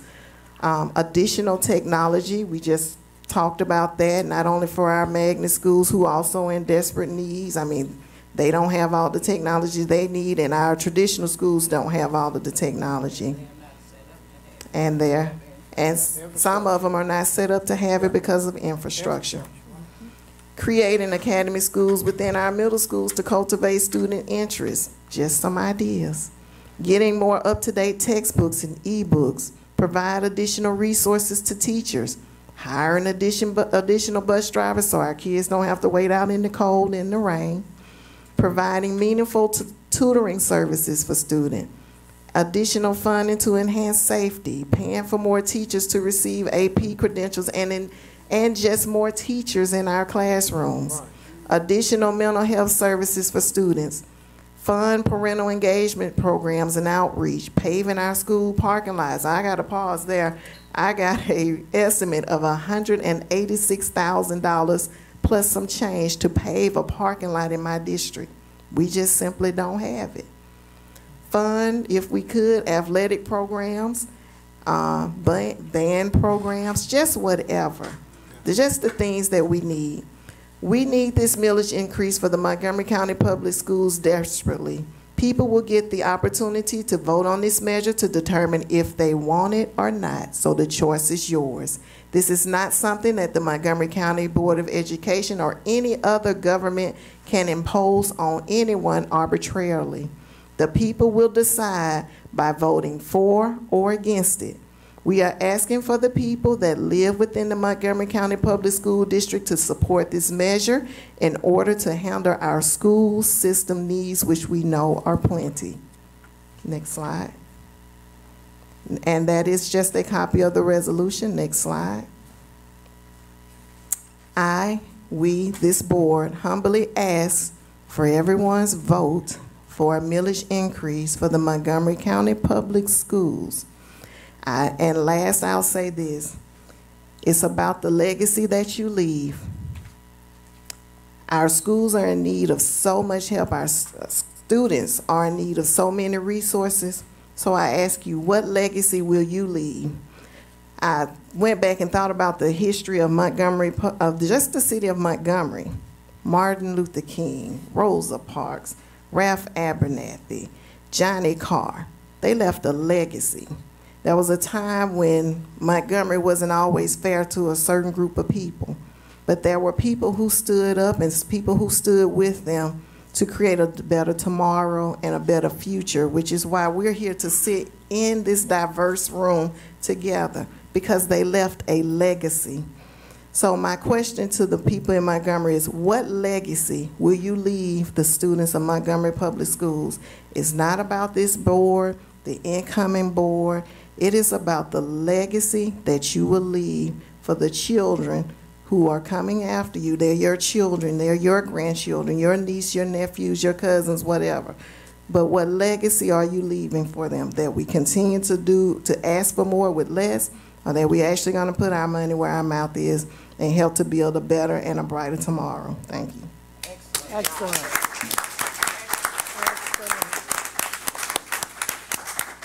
At this time, Well, I'm sorry. Go ahead. Erica, the only thing I can say is thank you, thank you, thank you, and thank you again. Well, I did want to to. got something that we can put in place to present to them such that we can get some support in those needed areas. And I did want to add also, again, from the Montgomery Advertiser, so I thank them for covering this. But even our own county commissioner quoted that he was tired of riding by schools that weren't looking good and had different color window panes. And I said, they don't want the window panes either. So, let's let's make a difference. They say that people drive into the city and look at how you're taking care of your schools. If they don't see anything, they're not going to possibly want to invest. So if I may, Mr. President, read the resolution at this time. I think we've all read it. Do I need to read it? I think when it's time to vote. Oh, okay. It's not time now. All We'll right. take action. Can we have some discussion? Can we have a little bit of discussion? That will when it comes up for the vote. twice. Let's This is just move, FYI. excuse me, please. Let's follow our agenda. Okay. And certainly it'll surface, and when it does, we'll open up the floor for any comments that anyone may have regarding the resolution. At this time, though, our next item on the agenda will be to move into executive session pending litigation. Do we have a motion? Before you do that, I Talking think to- you had some people, to come tonight that you wanted to say something about. Could What? you do that before they go?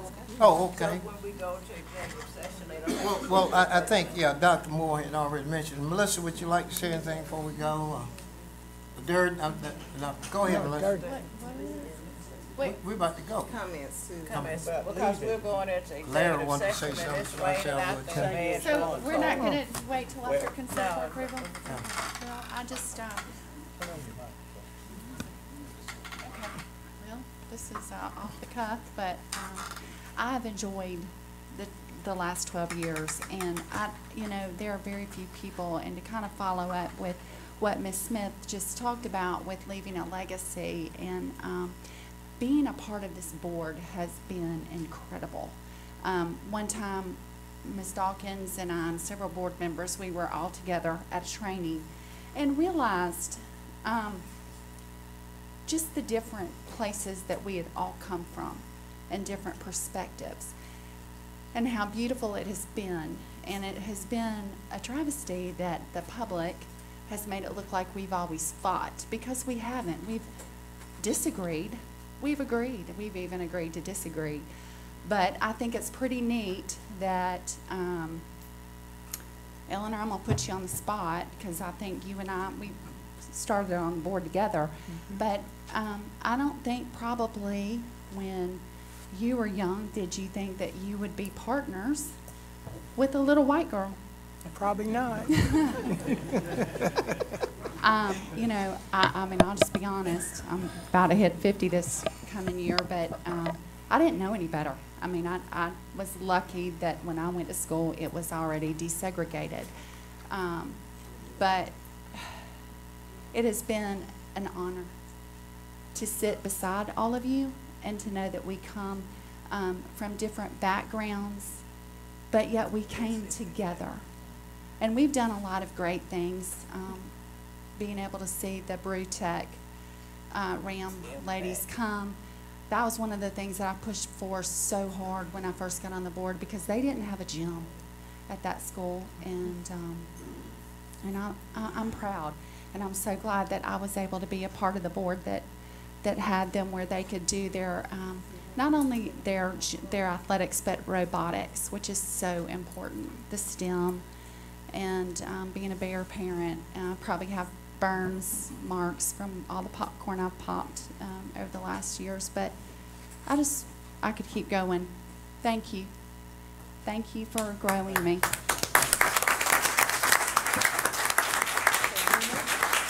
Larry. Yes, sir. I don't know. Is this on? Yeah, it's you on. loud enough, Larry. We can hear you. Well, I probably hold the record for the shortest time on the Montgomery County Board of Education since I'm about a 3-monther, and some people probably said, Robert, that's about all we need of him, too. But tomorrow morning at 4 o'clock, way down in Barber County, Sherry Beasley's going to listen to her alarm clock and get up.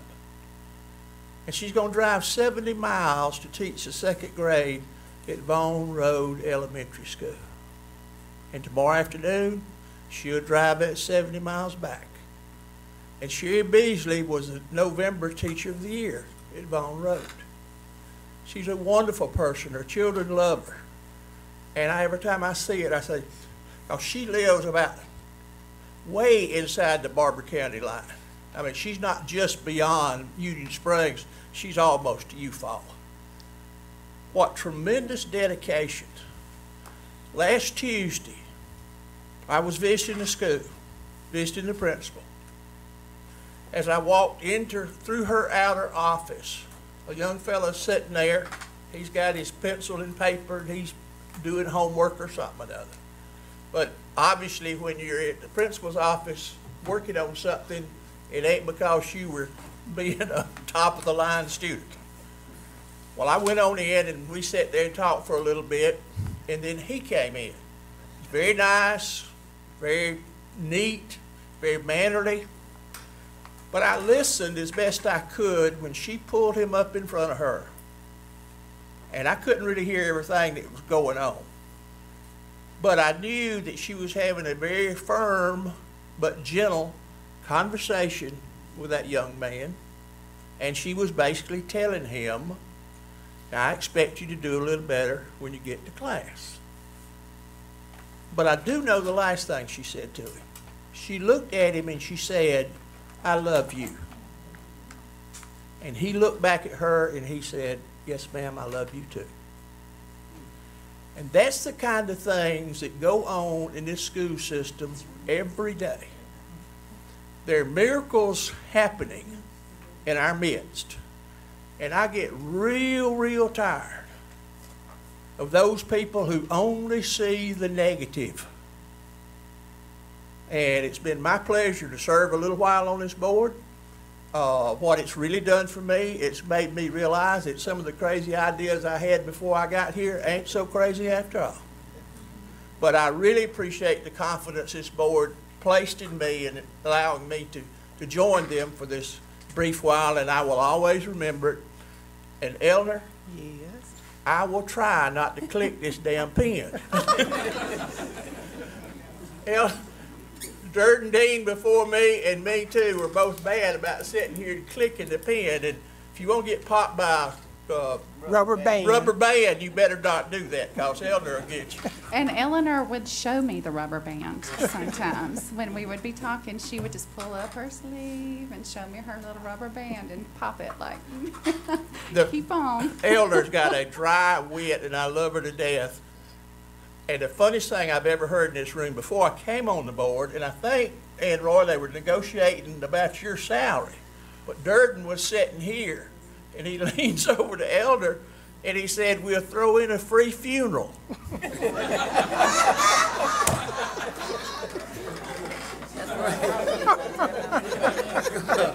I may need it before I leave. You're right. Well, good afternoon, everyone.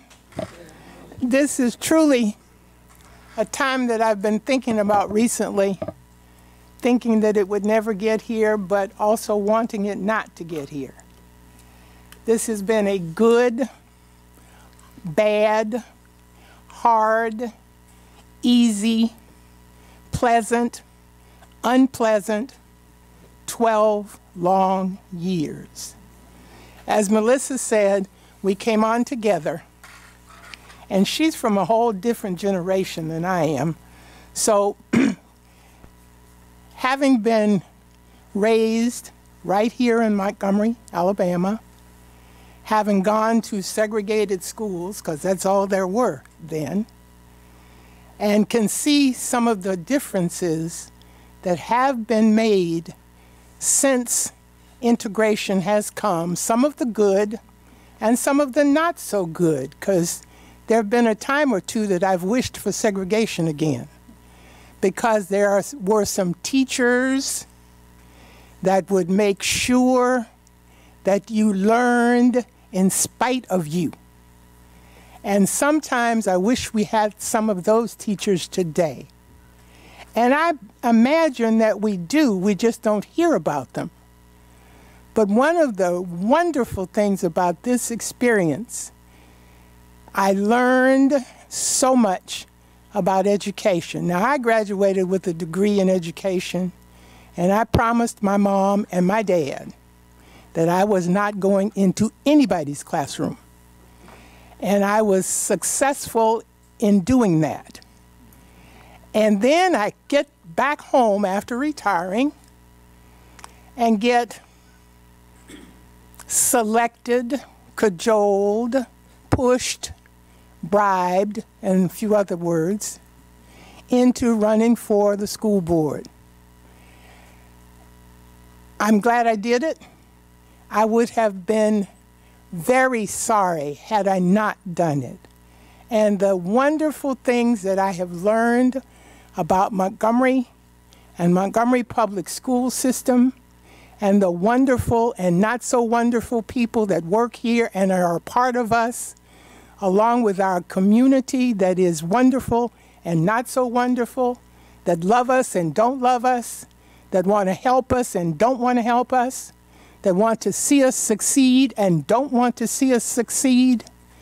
That gives me the strength and the power it has to keep pushing, to make this system the best it can be.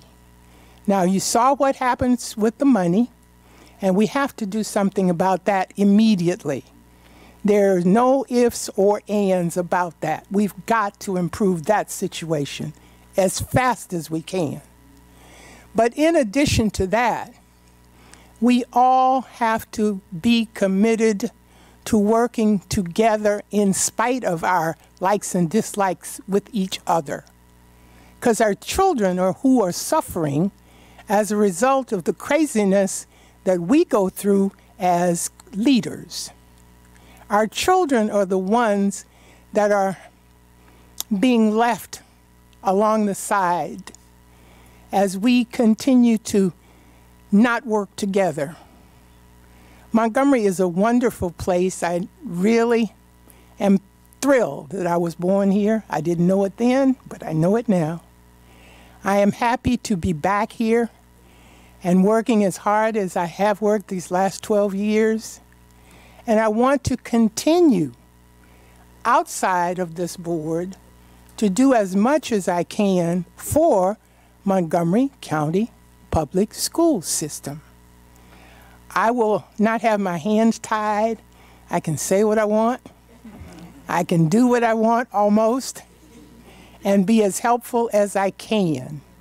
And I will continue to do that. That's my commitment. Now, as I said, this one down here is a whole generation and a half younger than I am, but that's okay. I'll probably outrun her still. You will. You will. Just keep that rubber band. I will. I have enjoyed. I have met many of you that have made it so very worthwhile, both positively and negatively, because the negative things made me strive a little bit harder. The positive things were the thanks that I got without your saying thank you. And I want you to know how much I loved it and hated it and cried and cussed and talked bad and smiled and did all the nice things that a lady is supposed to do, but I did some of those other things too. And I'm still here to say thank you again for giving me the opportunity to be a part of the Montgomery County Public School Board. Thank you.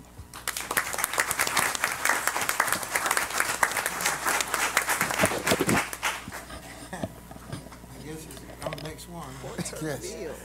Well, good evening. First of all, I'd like to give all honor, praise, and glory to God, for He entrusted me to be the representative of District 6 for a decade, 10 years. And certainly with that 10-year period of time, we feel good about having to be a part of doing something to help make a difference. When I look back over the first 8 years, I think if you had checked the records, we built more schools, added more programs than had been had before. If you go back and look at the dates and times when our schools and programs came into place, we made quite a few accomplishments on very little money. We accomplished quite a few things with little funds. Certainly with the new board coming aboard, we certainly want Montgomery Public Schools to continue to move forward. And as they ran campaigns, I listened many times, and it says expect more. We've always expected more. We just hope and pray you get more. And hopefully the people will buy in to the fact that we need increased funding for Montgomery Public Schools, and we're going to compete with other districts throughout the state. I want to first of all again thank my family, my wife, my children, my loyal supporters who were there from the beginning. Again, they're here tonight to see me off, and I appreciate them for standing with me for the last 10 years. Certainly, if you look at the pictures, you'll find that it's not quite as gray. Maybe I start growing some black now, you know, as I leave, it start turning black. I've enjoyed, and certainly we've worked well together. I know that a lot of misinformation was placed out there and propaganda, but we worked well together in the end in terms of a board making decisions that were in the best interest of the children and the families of Montgomery County. Again, I will move forward, and as we do move forward, we'll never forget Montgomery Public Schools, and we hope that you continue to fare well. And we thank you once again for the time that we had to at least be a part of a system that was certainly is progressing. And next month, and it was this board, and somebody needed to let them know this because they'll say something totally different, that this board, and with the leadership of Dr. Moore and her staff, this board, this district will remain an accredited system.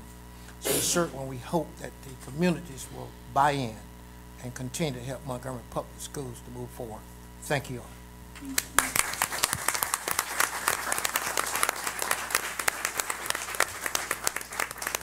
Mr. President, do we have a motion on the floor for the executive session? I was trying to get one.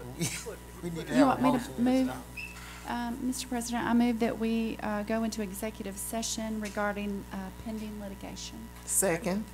It's been moved and properly second that we go into executive session pending litigation. Is there any discussion? Mr. President, I certify for the record as an attorney licensed in the state of Alabama that we will be going into executive session to discuss pending litigation. Will there be a vote coming out? Will there be a Not motion? on the litigation. Okay. No. Those who are in favor, let's see by show of hands. It is unanimous. We will return in about 30 minutes. 30 minutes. 30, less than 30, hopefully, you all. She knows us.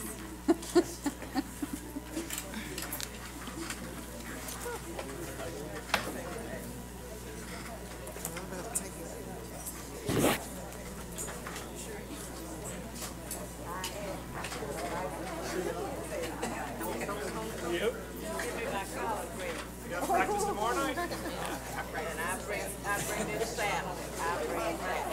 Thank you, baby. Hey, I'm just working on this. I just took I played trumpet before. I was winning Haggis and trumpet. No, I'm just sitting in this chair and I say, yes, I'm just sitting in this chair. So I just got to make them angry. Stick with it. You can do it.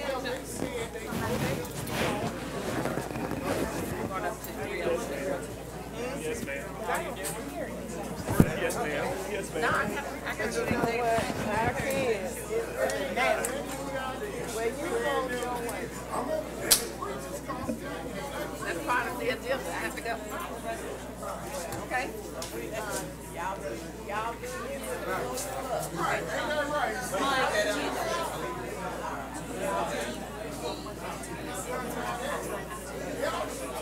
Going into executive session, so I gotta go. Well, that was a presentation, but it will be sent.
All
little bit, Nita.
Okay.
Well, come on, okay.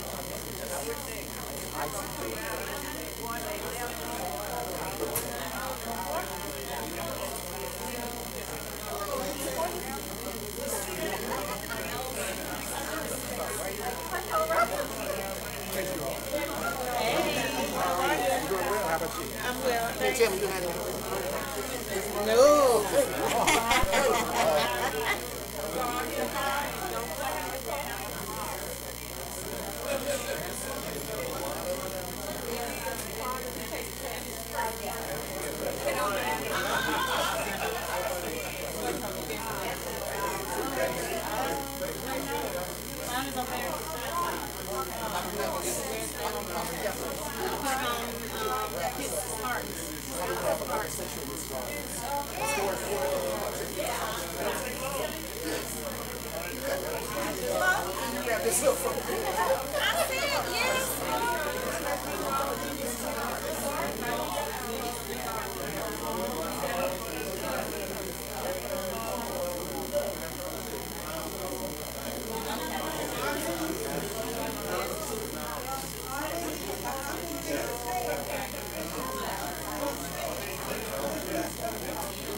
Yeah, come on.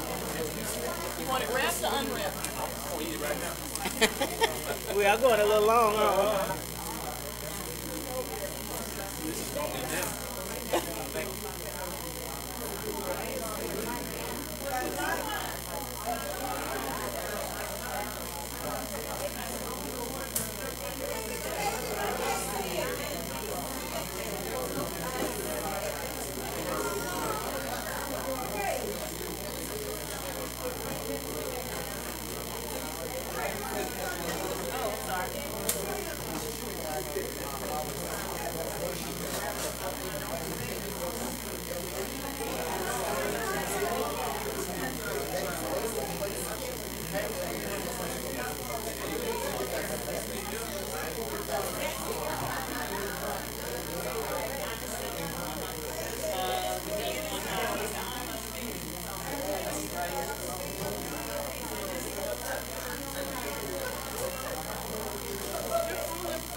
Now I've got to download Chrome.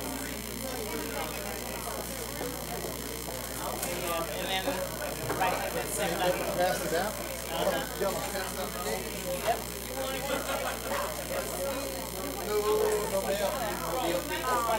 Not over here. We have a water fountain. The lady got behind. I'm sorry.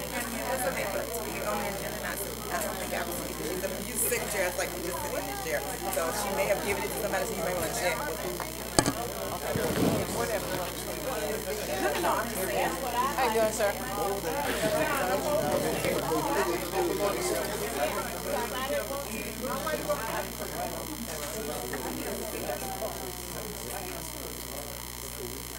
Well, you might have to wait, because we got to finish our meeting. Yeah. Okay. All right. How are you?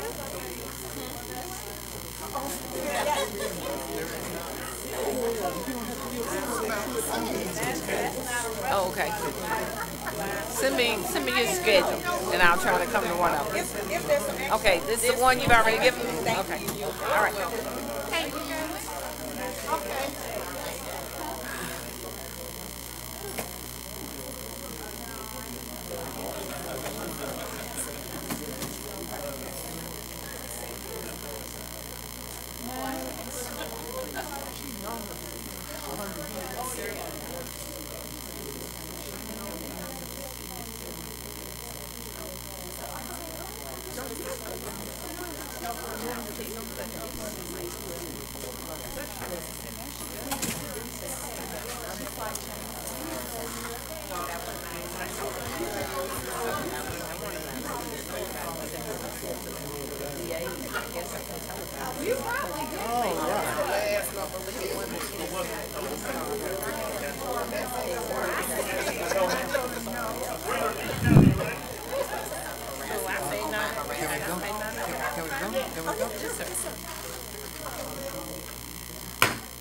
Good evening again. We're about to reconvene our meeting after our executive session. As we mentioned before, no vote will be taken as we come out.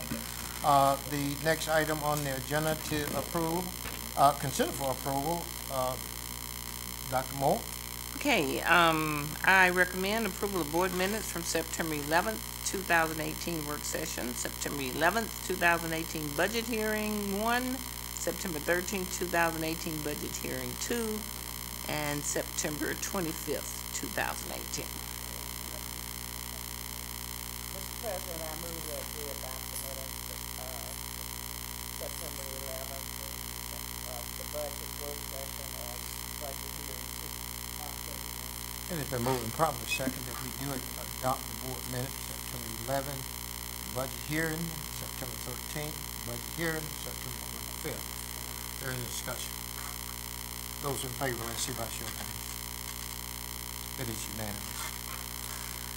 I recommend approval of the personnel report, certified personnel. Mr. President, I move that we approve the personnel report, certified personnel. Second.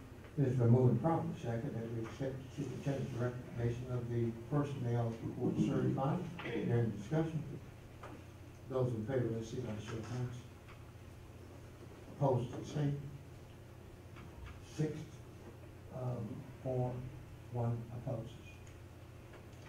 I recommend approval of the personnel report, support personnel.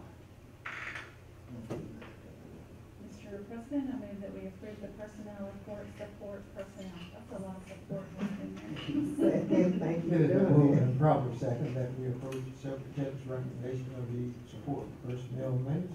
Any discussion? Those who are in favor, let's see by show of hands. It's unanimous. I recommend approval of the personnel report, certified addendum 1. Okay. Ms. Parker, are you ready for me to do this? We need a motion. I move that we approve the personnel report, certified addendum number 1. Second. It has been moved and properly second that we approve the superintendent's recommendation of the personnel report certified addendum 1 in the discussion. Those who are in favor, let's see by show of hands. Opposed is the same. 5, 4, 2 against. Next item. Okay. You said 5. Yeah, he 5, said 4, 4. What did I say? 4? You said 4. 4? He gave us 5 too. 5, 2. Okay. I recommend approval of the bid report. Mr. President, I move that we accept the superintendent's recommendation with the bid report. Second. It has been moved and properly second that we accept the superintendent's recommendation with the bid report. Is there any discussion? Those in favor, let's see by show of hands. It is unanimous. I recommend approval of the resolution to increase millage support for Montgomery Public Schools. Mr. President.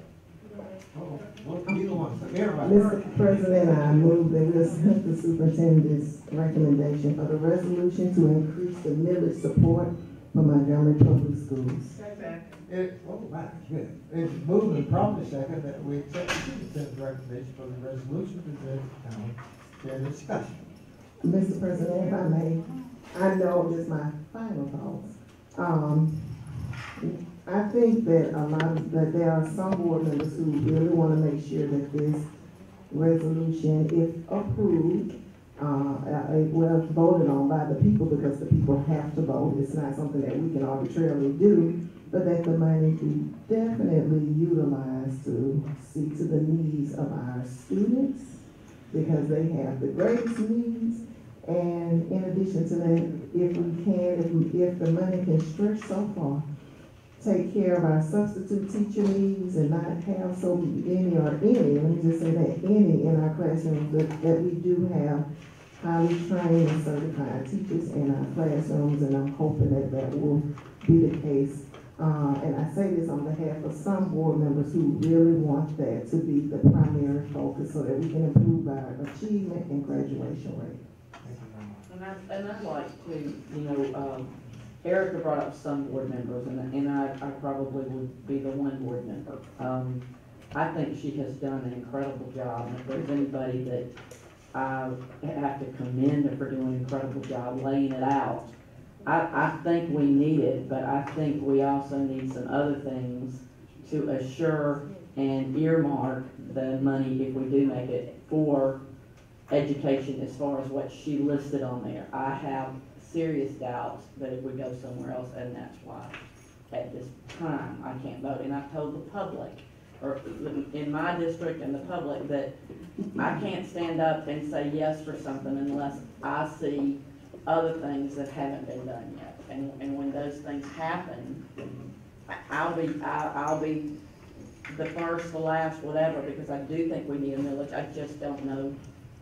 I don't know that I haven't had that assurance where it's going. But you have done an incredible job. Well, Mr. Board President, if I may, I just want to say that I think from what I've read and studied, it's the board, along with the superintendent, who will look at our needs and priorities, goals and objectives to come up with how the money should best be utilized. Very good answer, Ms. Smith. And may I add that if you pass this resolution, that's just the beginning of it, because it has to be run like a campaign. And so when you start going around talking to PTAs and different civic groups, you pretty much need to lay out the intent for the use of the money if it should become reality. And so it's not just asking and not having anything else to go along with it. You really have to run it like a campaign. If you don't run it well, it probably won't happen. Robert.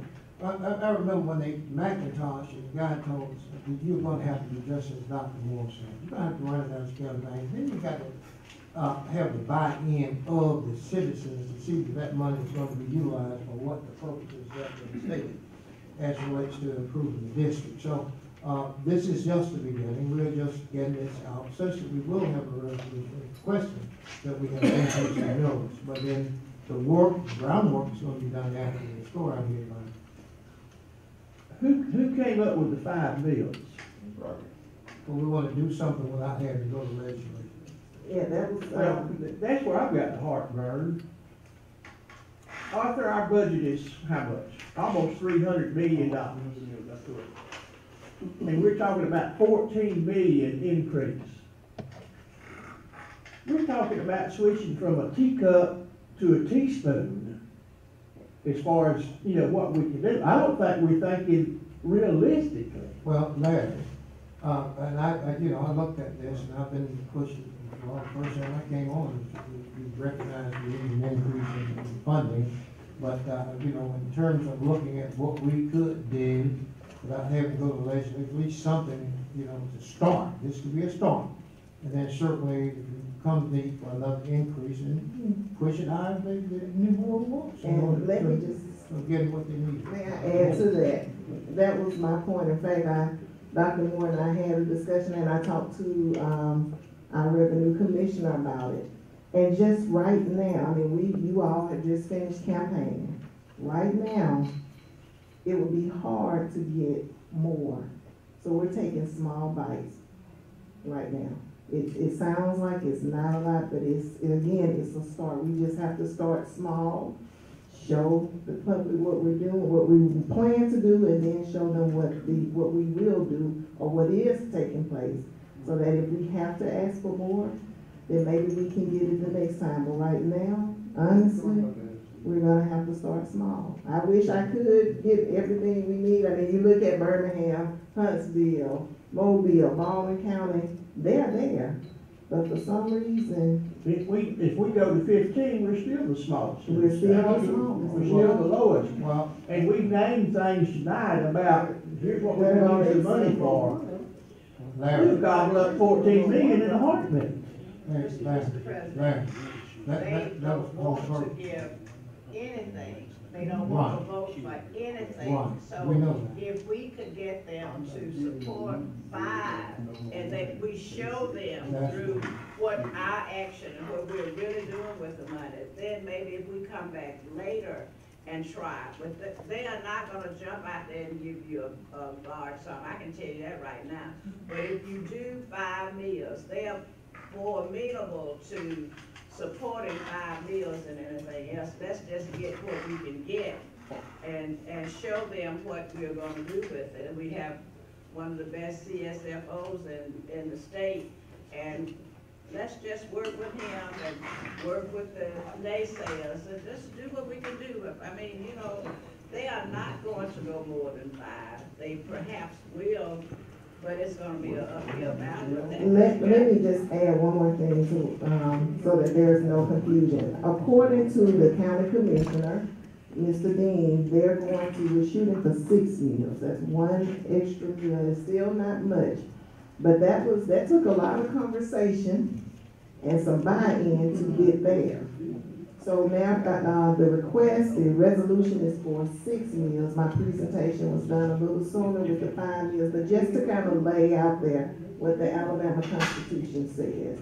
So at the end of the day, we can just all keep in mind that everything we do, you're on the board to help the students as best as you can. With whatever information you have, to make the best decisions that you can make, to put in the policies, to be the advocate for public education. That's why we're here. That's why we were elected to be here. People trusted us through their vote to do things that will help improve education in Montgomery, and I think that's been said loud and clear. Okay. Robert, I would be, in the perfect world, I would table it because this is the last board. The next board meeting is gonna be a whole new crop.